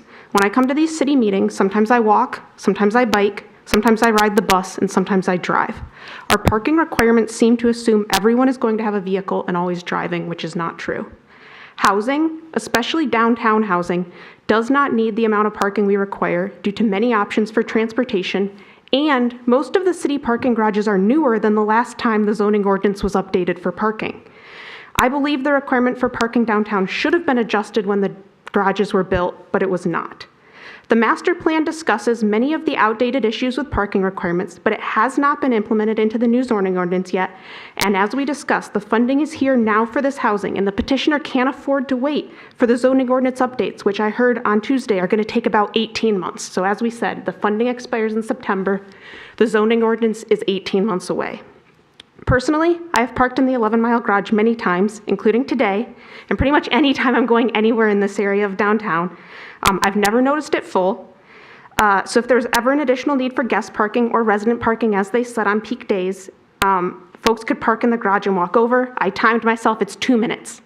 I walk all around Royal Oak at night. I've walked over 2 miles home from these city meetings after midnight.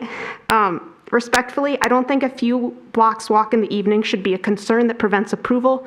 I've also heard discussion about carrying groceries. I often walk to get my groceries.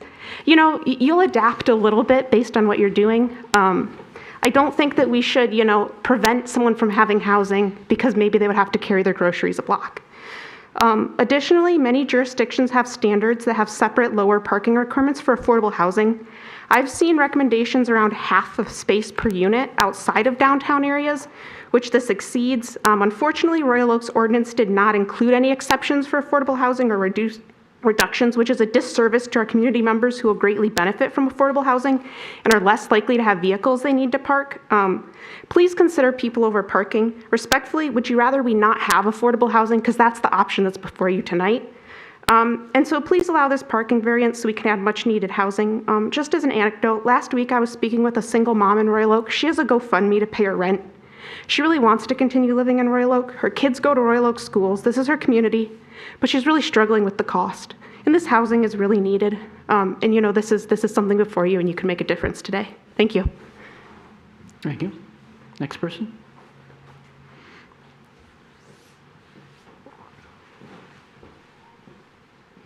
Hi, my name is Michael Aquilina, and I reside at 501 East 3rd Street, which is located immediately to the east of the proposed construction site. And I have some remarks, but before I read these, I would like to say I'm all in favor of affordable housing, but this is not the location for it. It's simply not a large enough location. It doesn't provide enough housing. So I would first like to say that the parking and traffic resulting from this construction would negatively impact our residential neighborhood. The city's road classification system identifies East 3rd Street and those as local streets. Local streets are designed for low traffic volumes. The development would increase traffic volumes significantly in the immediate area. Parking on 3rd Street and the surrounding area is already at a premium. Every workday, the parking spots in front of our houses are often taken, not allowing residents to park in front of their own house. And there is only parking on one side of 3rd Street between Knowles and Phillips because Ace and CVS are located on the other side of the street. It's also quite dangerous right now to park on 3rd Street. A number of years ago, our car was struck by a truck that was trying to maneuver to make a delivery to Ace. Just recently, our car was struck twice by hit-and-run drivers, once on the evening of February 21st and then again on the evening of March 1st. Police reports are on file at the Royal Oak Police Department. The car is currently in the collision shop. It seems to me that adding more traffic to the area would only make it more likely for these and more serious incidents to occur. As a result, I respectfully request that this variance be denied. Thank you. Thank you. Next person.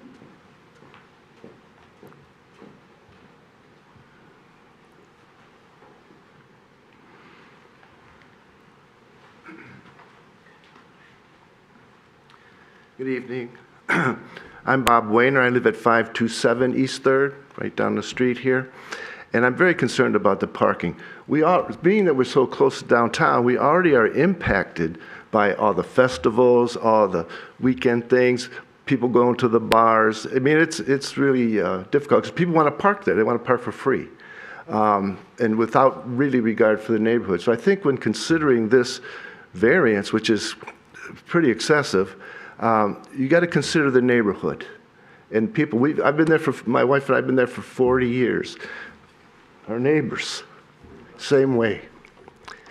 Please take that into consideration when you consider this. It almost feels like we're being asked to subsidize this project because they can't afford it without this variance of parking, but that's going to affect our neighborhood. And I don't think we should be asked to subsidize it. Thank you. Thank you. Next person.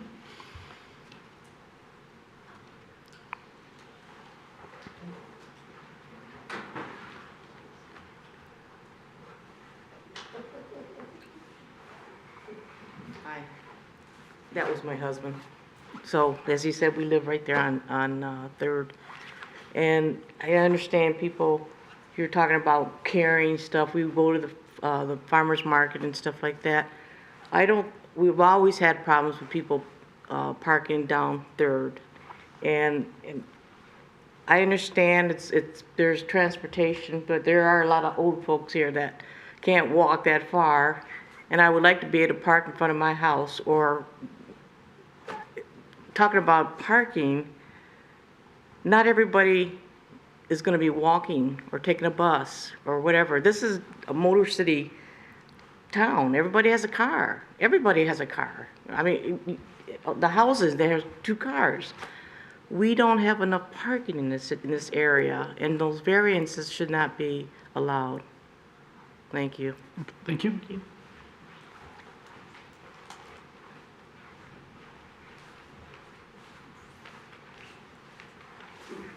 My name is Ray McPeak, and I also live on 3rd Street. I've been here for 54 years.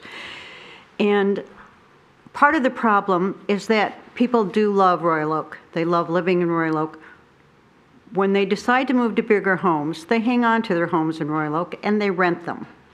Rental in Royal Oak is very high. Consequently, you have more than one family living in homes or groups of friends who are living in homes. So you have multiple people. You have 3 and 4 cars in one area. So your off-street parking is already gone.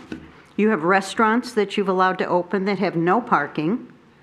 Those people park on 3rd Street and walk to the restaurants. So to increase this by allowing this variance and 33 people looking for parking spaces, it's going to affect us dramatically. So I hope you consider the residents who have been here for many years and want to stay here, but don't want to be affected by this. Thank you. Thank you. Next person.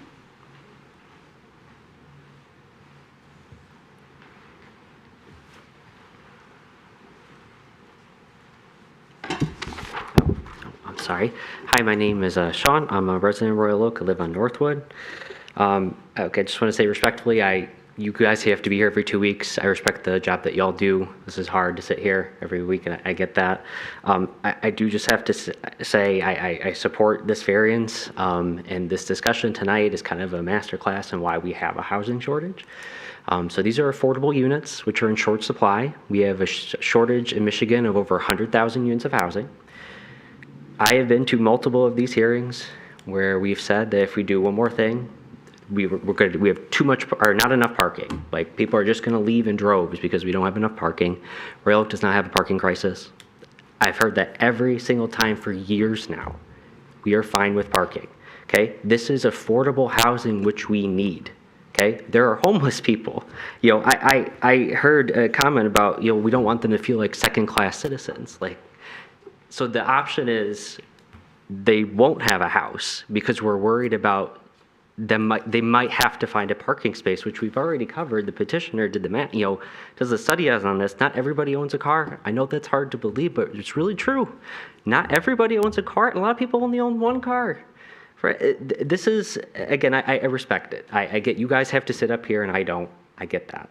But again, I could write a paper on this. This is what happens in every single community. We want affordable housing, but it's not the right location. We want affordable housing, but the parking, or we want a different project. You just talked about, we lost a whole floor of housing because of parking, which again, we don't have a parking shortage in the state. We have a housing shortage in the state. So again, I urge you to support this. The city council supports this. You already granted a variance once. We have a housing crisis. We don't have a parking crisis. I understand that it doesn't fit the code, which I just want to be clear, the 1.5 spaces, that wasn't done in science. There was no studies about that. That was an arbitrary decision the city made. And thankfully that there are movements to change that, to at least reduce the parking requirement, to actually make it more in line with today's patterns of people who owns a car and does transit. So again, please approve this, because to me this is a slam dunk project. And like you said, if you don't, then we just lose out the housing and we'll just have another surface lot. So again, thank you for your time. Please approve this. We need housing. Thank you. Thank you. Anyone else? How you doing? I'm somebody who is pro affordable housing. I have been my entire life.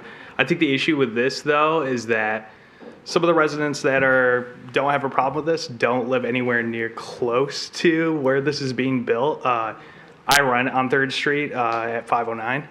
And I think the issue is basically, too, is like, what is the definition of affordable housing? Because that's obviously a wide variance of how much something could cost essentially. So I think that needs to be basically brought into the discussion essentially, just because like, I'm sorry, my mind's kind of just veering off, but it needs to be brought into discussion essentially because like, is affordability, is that 1,500 a month? Is it 2,000 a month? That will play a role in who essentially owns a vehicle and who doesn't own a vehicle, I think. So.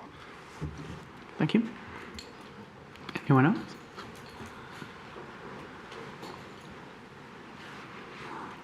Hello. I grew up in Ferndale, wanted to live in Royal Oak all my life. Finally got here. Been here 42 years. I live on Phillips Place, and how would you feel if this was happening in your neighborhood? You wouldn't like all the parking. And all my friends, I used to work at Royal Oak High School. Nobody comes to Royal Oak as an adult because they don't want to pay for parking. So we need to not have this happen, please. Okay, thank you. Thank you. Anyone else to speak on this? Going once? Going twice? All right, public comment is closed. Would you like us to proceed or to postpone till next month? I wish I had the time to postpone next month, but we don't, so you don't mind proceeding. All right, we'll bring it to this side of the board for discussion and/or motions then. Mr. Wolf. I'll make a motion to approve. Is there a second? Mr. Reddy. Go ahead, Mr. Wolf.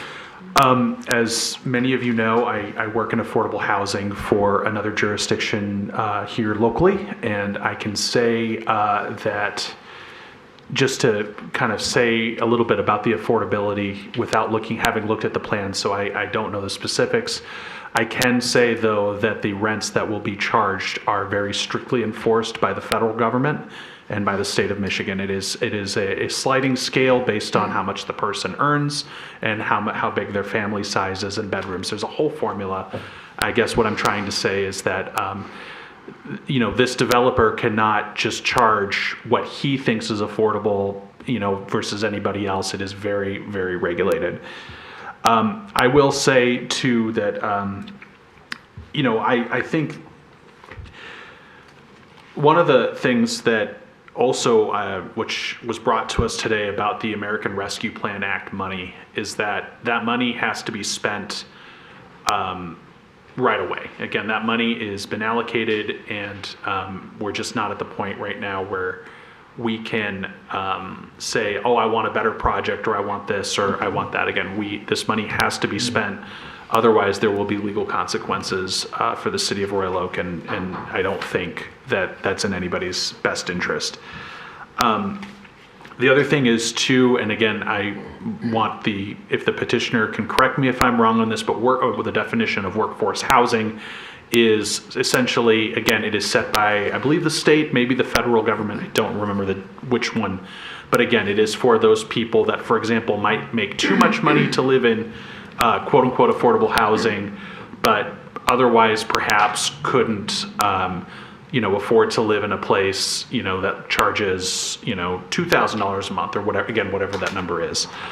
And I am a firm believer that Royal Oak is a place for everybody, and I think that having more units that allow people that otherwise may not be able to afford to live here and to have and would otherwise have a lower quality of life, I think it is in our advantage to raise the quality of life of everybody's people. I want to make sure I say that correctly.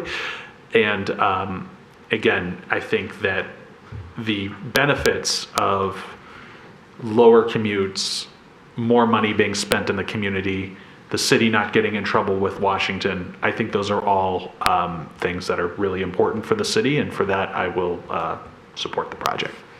Mr. Reddy, do you have? So I'd just like to add a few things. One, the practical difficulty here is the water table, and the unique sort of dimensions of the lot are causing this issue, and we've seen that this lot has not been developed over many years. So there is an issue here. And secondly, I would say I hear the concerns here about parking, and it's it's coming from people for whom parking is very important, and this is why you chose to live in your residences where you have parking. But I think this is going to be something of a self-selection issue. Like, if you're not going to move in here if there isn't enough parking for you, because who's going to want to have to find a spot every day if there isn't one? That is very inconvenient. You wouldn't choose to live there. There are people, I have multiple friends in Royal Oak who live in Royal Oak without a car. And I can tell you, you can get by with the bus. Like when 1.5 was created, that was before the prevalence of ride-sharing apps that we have now.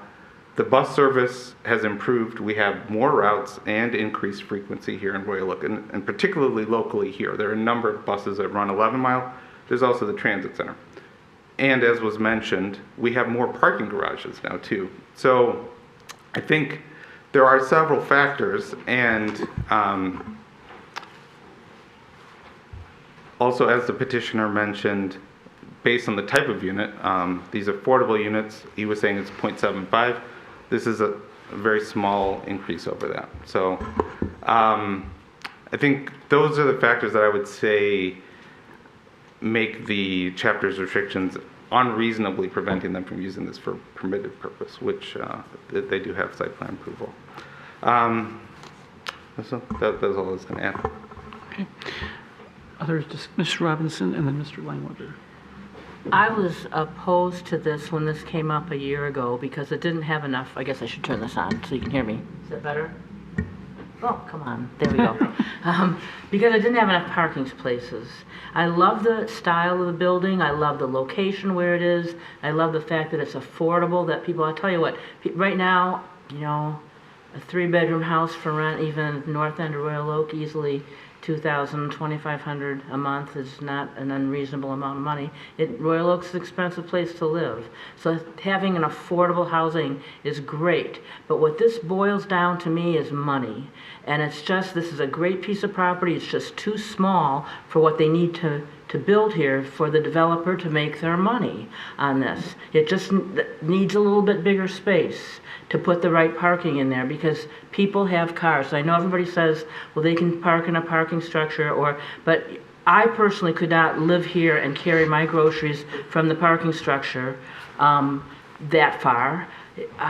And so I would not be, I would love to live in a place like that. It's also brand new construction, which is another plus. Again, it's too small of a piece of property to make this work. And the fact when somebody tells me that you better do it now or you're going to lose that money, that's like putting a gun to my head saying you better sign here at the bottom line right away. And I'm going to say no, right? That just my instinct would say I'm being pressured to buy something. If we're losing the opportunity to get some money that helps from the federal government, maybe it's for this particular project or that particular piece of ground. I'm not in the business of doing that, but I think saying you're going to lose that, I don't think we should be building something that's not going to work for all the people of Royal Oak. And I think if people are living here, they're going to end up parking over the CVS parking lot, or they're going to be parking on the street. They're not going to be, you know, like I said, going all the way over to the parking structure because it's going to be just basically too far. This isn't New York City where our density is normally like that, or you have subways every 2 blocks. In my opinion, I said it last time a year ago, I love the project, it's just not the right spot for it. It's my opinion, so I'll be against. Mr. Langweber? In my view, I guess, the magic number was 1 space per unit. And when we were looking at this previously, obviously, we were in excess of that at 1.07. Now we're down to 0.78. So there is the question of where will these people park? I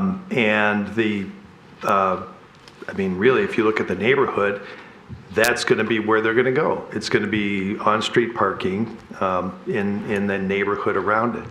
I think we can't, necessarily wish away cars, and we can't.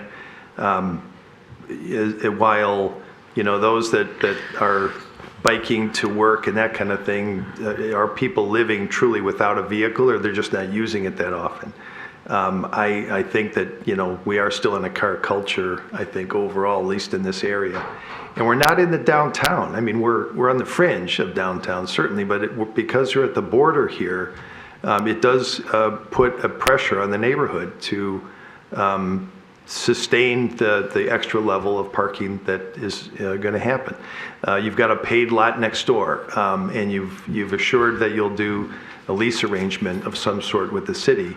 But there's no way for that to be an enforceable thing from our standpoint or from the city's standpoint, because leases are just that. It's not an ownership or a deed restriction or something that's sticking to the property itself.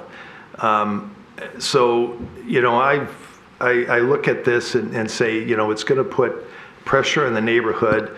I don't like going below the 1 space per unit. But additionally to that, and I guess, in some way I'm on the fence on this overall, because I believe that last time the City Planning Commission did a thorough review of this project. They looked at the height, they looked at the financials, they looked at the parking, they looked at the access and all that kind of stuff. They even looked at, because in their planning approval, they granted approval for items that would ordinarily require a variance of the ZBA. And so, and correct me if I'm wrong, Alex, but that was the nature of the approval that came from the Planning Commission, was that the height, the massing, the setbacks, and all of that was approved by the Planning Commission at the time of the prior approval. Mm-hmm. So this is, in my mind, a significant deviation from that. And while the last time we looked at it, the Planning Commission had already given their blessing before it came to us, now it's going the opposite, and that process has me troubled.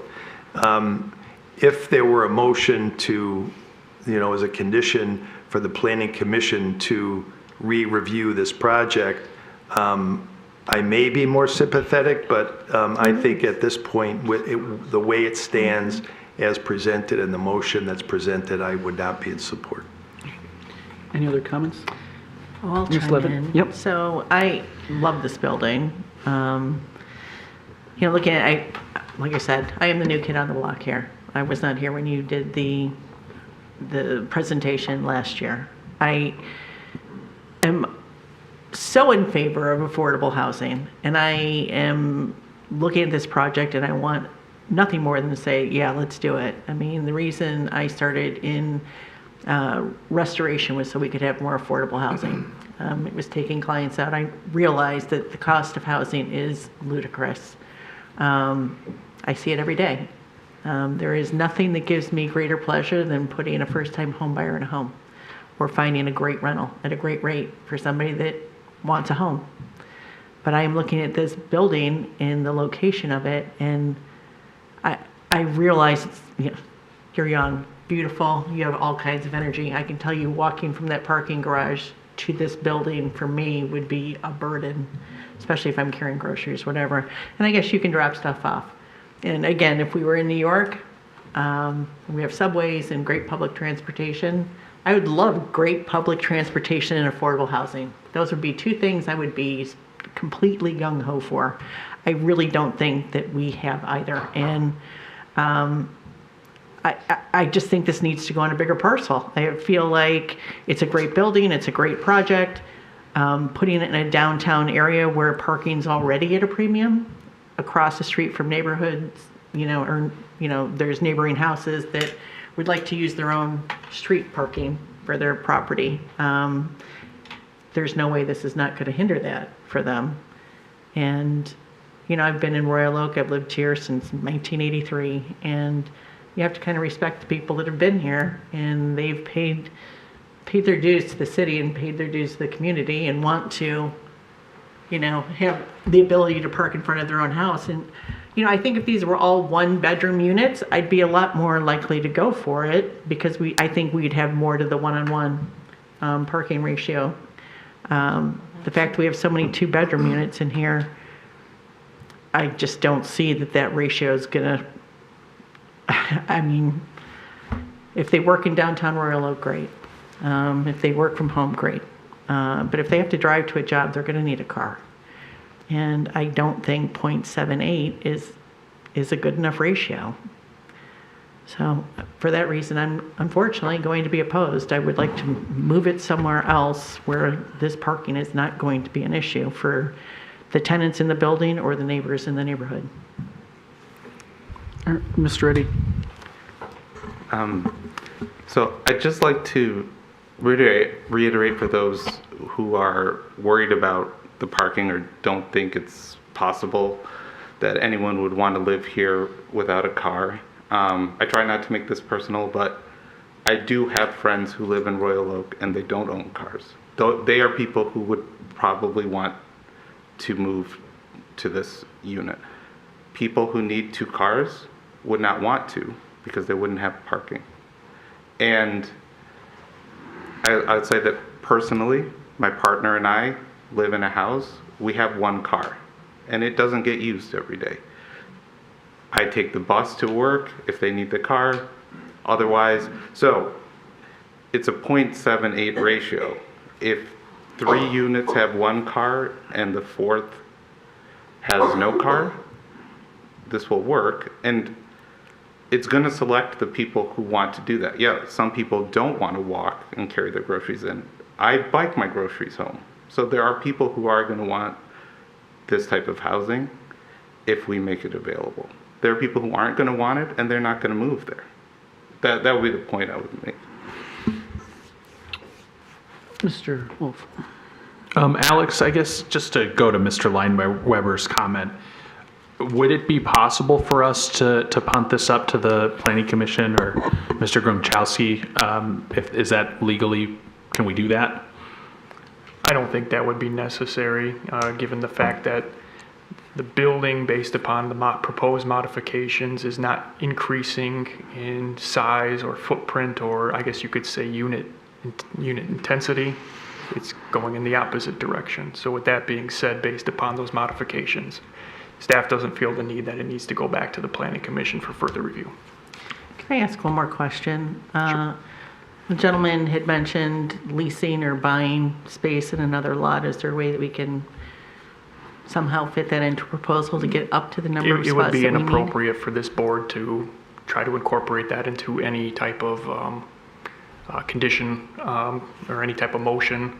Ultimately, that decision would have to be made on the City Commission, and I myself am not warranted to make that, that choice, speak for the City Commission on that matter either. Okay, thank you. I would just, I guess, say then, just to kind of talk about this a little more is that there's a community that in our region here where 1 in 4 people living in affordable housing do not have cars. And it is for the reason that they are, the main reason why those people don't have cars is the cost of owning and operating a car. And a lot of times people who are in affordable housing, we've heard that it's really expensive to be poor. Being poor is really expensive. So a lot of times, again, for whatever reason, these people cannot even own a car because they can't afford it. So I would just, again, just in my professional career, I've seen that, and so that would just be the counterpoint that I make.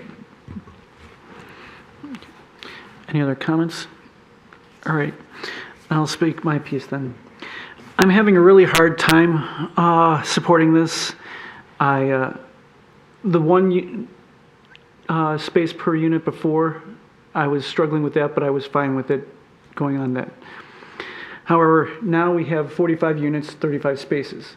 And that's assuming it's 1-bedroom units. They're not, they're 2 bedrooms. There's 15 of them are 2 bedrooms.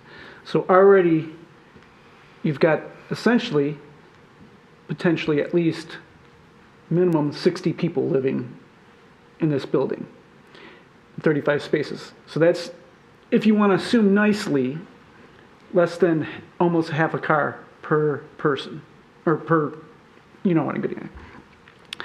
So we're already saying, okay, I'm being gracious enough saying, okay, even if we were to have one per unit, there's going to be at least a whole bunch of people who definitely would not be having a car or having to find another spot. I was already all right with that portion because I do want affordable housing. I do want it to work. Royal Oak's about equality, inclusion, and I'm always about safety. And I feel like if you don't have at least one space per unit, you're not being equal to all those in the units. You're basically saying, okay, I have to either get by with not having a car to get one of these units, which is fine, or I have to go park somewhere else and hopefully during icy conditions or bad raining conditions, not slip and fall and on my way to this apartment. I don't think that's fair and being equal and just towards all in it, above and beyond who couldn't have one space per unit in that vicinity. So because of that, I'm very concerned about that. So then if we go through the variance, what we have here, this chapter's restriction unreasonably prevents the owner from using the property from permitted use. Nope, they could essentially bring down the units to 35 to have equal one per one, in my opinion. Yes, it's financial. I understand inflation has occurred. Prices have gone up. We see it every day. I understand that. But financing is not part of our hardships. The variance would do substantial justice to the applicant as well as the property owners in the district. That one split, yes, you could see it could make a nicer situation for all those who live in that, but it also could create hardship for all those around there for the extra potential parking that may or may not be needed. The plight of landowner is due to unique circumstances of the property. They said the water table is low, so therefore they can't go down too far with it. But again, that's financial part. If they wanted to, they could do it, but financing-wise is cutting it back. The alleged hardship has not been created by any person presently having an interest in the property. No, they've created by reducing and changing the design from what it was before. So because of not hitting all four of those, I can't justifiably bring myself to support the motion. So even though I would love to have this occur. Yeah. So, yes. Can I just address your fairness Yes. issue? Which is, many people choose not to have cars despite the fact that they have space for them. So it's not that they're limited by not having a parking spot.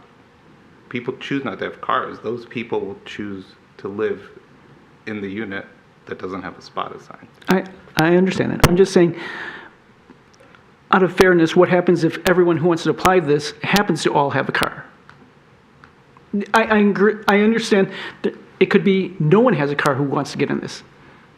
It could be the opposite direction. Everyone could want to do that. So, but that doesn't deal with the hardships that I brought up and how it doesn't meet, in my opinion, the practical difficulties. I just, again, I really respect what you said and where you came from that, because it makes sense. And I really agree with you on that. I just want to add one more thing about, you were saying about, people who may or may not have a car. Just, again, very background information here. If you want to apply to live in affordable housing, if you want to live in this unit, it isn't just like the way that, a person who lives in market rate housing would be able to live, to just, go in, fill out an application and, you're approved and so on. There is a lot of additional checks that are put on. Again, this is required by, depending on the state or the federal program. There's, they differ based on certain things. So you are going to be looking at, do you actually make 40% of the area mean income, or 60, or whatever the number is? What are those other hardships or things that may require you to live in a affordable housing? For example, maybe somebody is disabled and needs an ADA unit. That happens a lot. I think that the unique circumstance of the property is, in my opinion, it is the water table. Again, without, again, like you said, inflation has gone up, and unfortunately that means that people have had to start scaling back what they can and cannot afford to do. I do agree with you that the hardship, the hardship that, of the financial part, that is a very compelling case, and I do see that. I just am not so sure that, again, without having looked at the construction numbers, if being able to dig down another 6 feet down to 12 feet, if that is financially feasible. So that would be my response. All right, if there's no other discussion, we'll move to a vote. All those in favor signify by saying aye and raise your hand. Aye. Okay, opposed? Nay? Nay.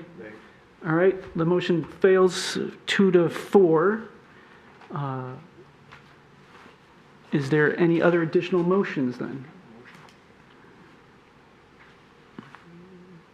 Okay, no additional motions, then I guess then this case has been decided. Unfortunately, I apologize, but the motion has failed.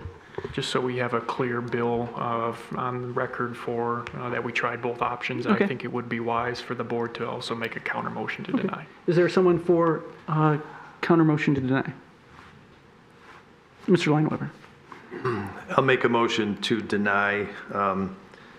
I feel that, I'll make a motion to deny the request. Is there a second? Okay, Ms. Robinson. Mr. Lineweber, anything? As has been discussed, I think that the proposal, as shown, puts a burden on the neighborhood, and that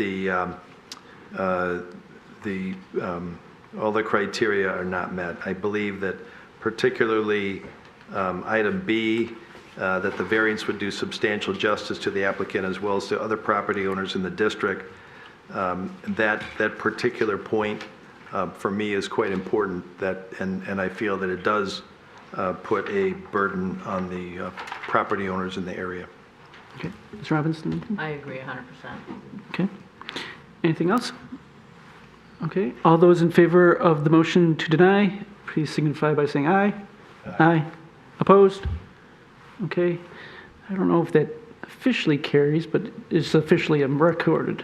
Ultimately, what it means is that both the option to either approve the variance request or deny the variance request, both of them failed. Okay. So there's no other option for the board to take at this time. All right, thank you. All right. Thank you all for coming out to speak on this. Sorry it has not. No. All right, other business. Oh, yeah. Let's get this recorded. Taking a nap.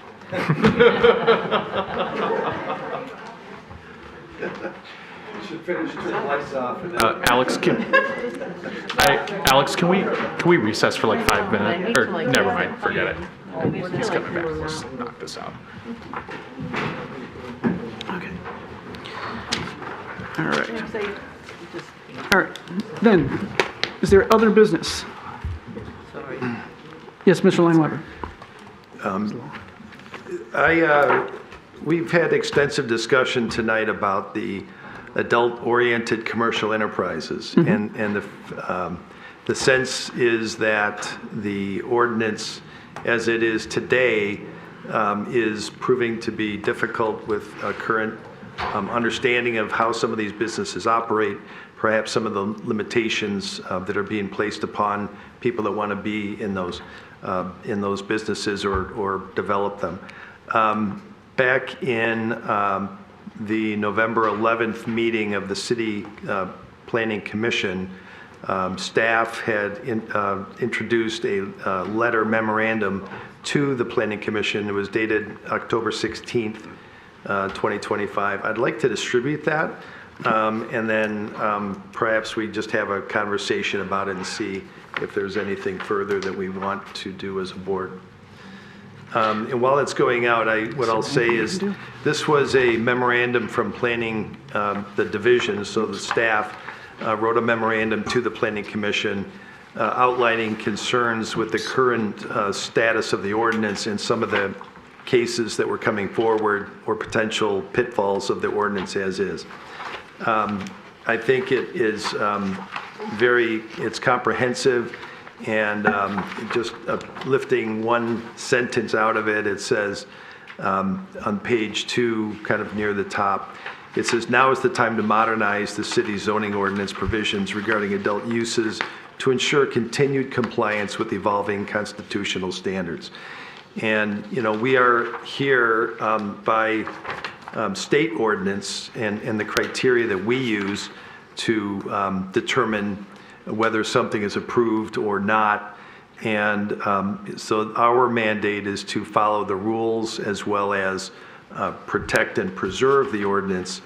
And in this area, I think we're finding ourselves in conflict.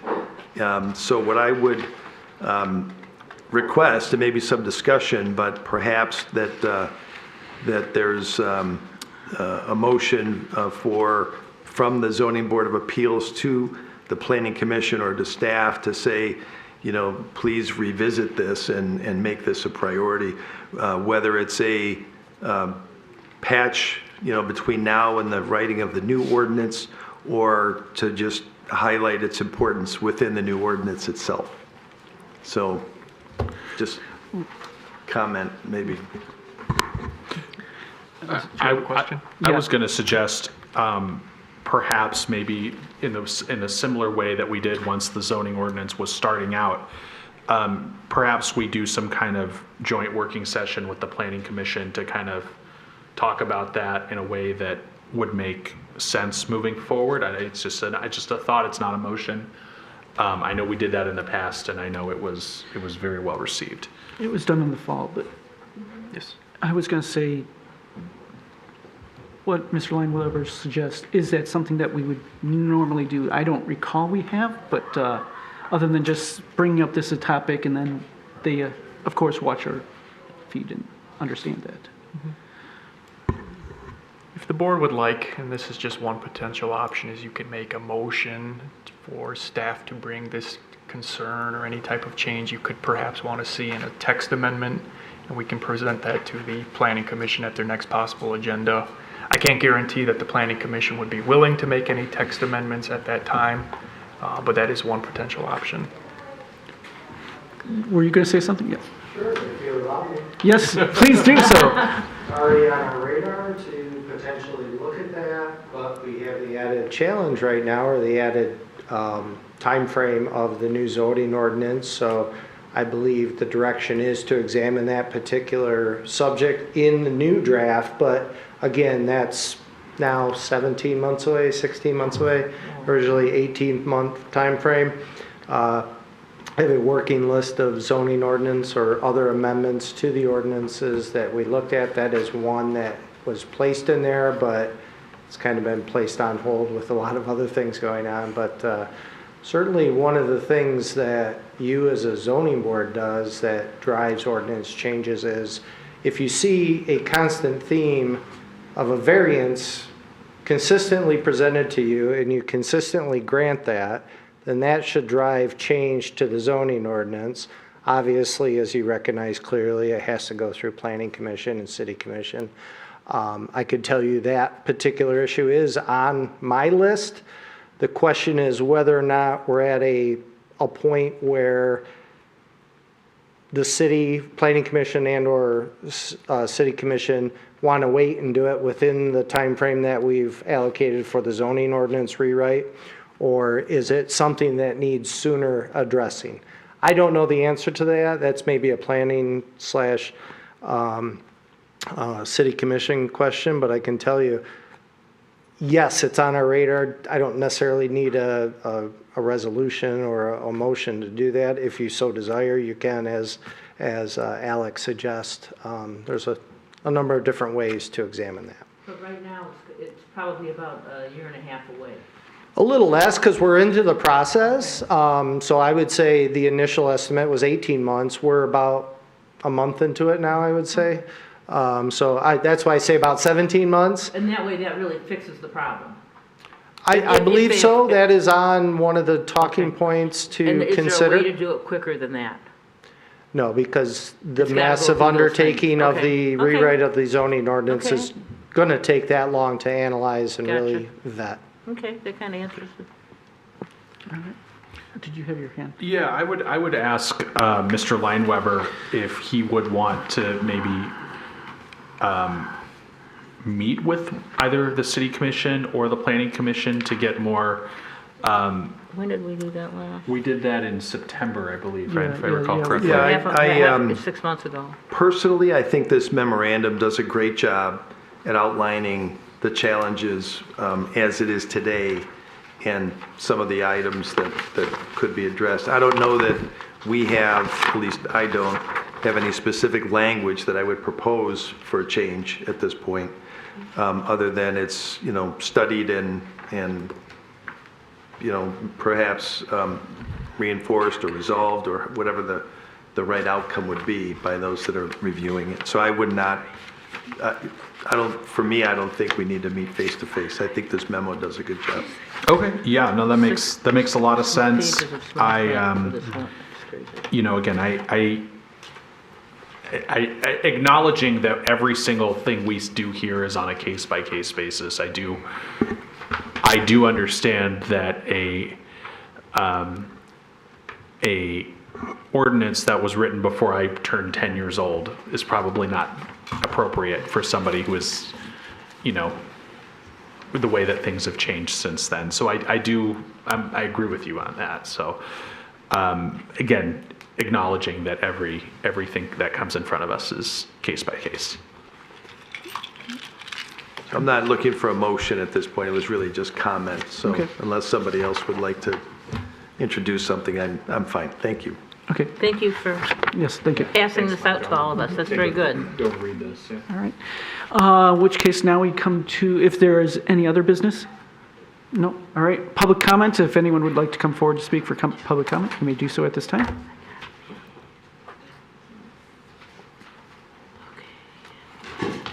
Nice to speak to you again. So yeah, again, master class and why we've got a housing crisis. You can say you support affordable housing all you want. You can say, oh, this is a good project, I just don't like the location. The problem is it's gonna happen every single time, right? We have people in our group that are near homelessness, people who've been homeless, people who are worried about being in the state of Royal Oak.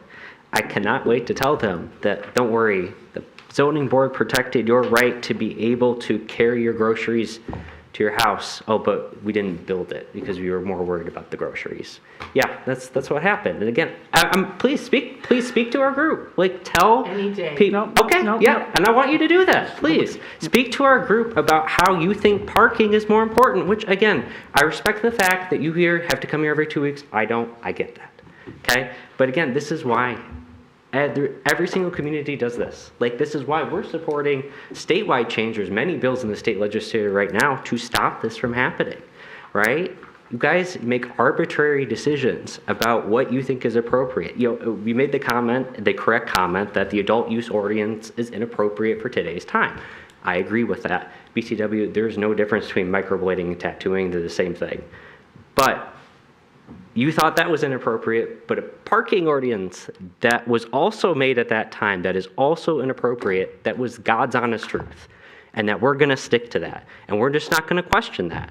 Again, this is exactly the problem. Every community does this. We think that parking is utmost importance, right? People don't come to Royal Oak because of the parking, because it's a nice place to live, because there's things to do. Again, I've heard this every single year. If we do one more thing, there's a parking crisis. Like, if that was true, then why do we have festivals every year that get more and more people? Why are there more businesses moving down here? I mean, I'm a little hot under the collar, clearly, but I don't know. Again, you can say you support affordable housing all you want, and then you vote it down. This is going to happen again and again and again until we change the laws, change the zoning ordinance. Again, the 5,000 square foot house, which I'm fine with. Yes, I think if you own a house, you pay taxes, you should be able to make additions on it. One of my biggest fears is me coming to here to make an addition on my house, you guys turning it down because you didn't like how it looked. Right? Or, I'm not sure if I like how that architectural detail. It's like, I don't know, it's arbitrary. You guys make arbitrary decisions based on how you're feeling at this particular time and who happens to show up. It's not based on anything legal, it's just based on your interpretation. So again, I'm extremely disappointed. I hope that this project or something similar comes back up, and I hope you approve it at that time. But no, you can say you support affordable housing all you want, but again, I cannot wait to tell our group this. But again, thank you for your time. I appreciate it. Thank you. Thank you.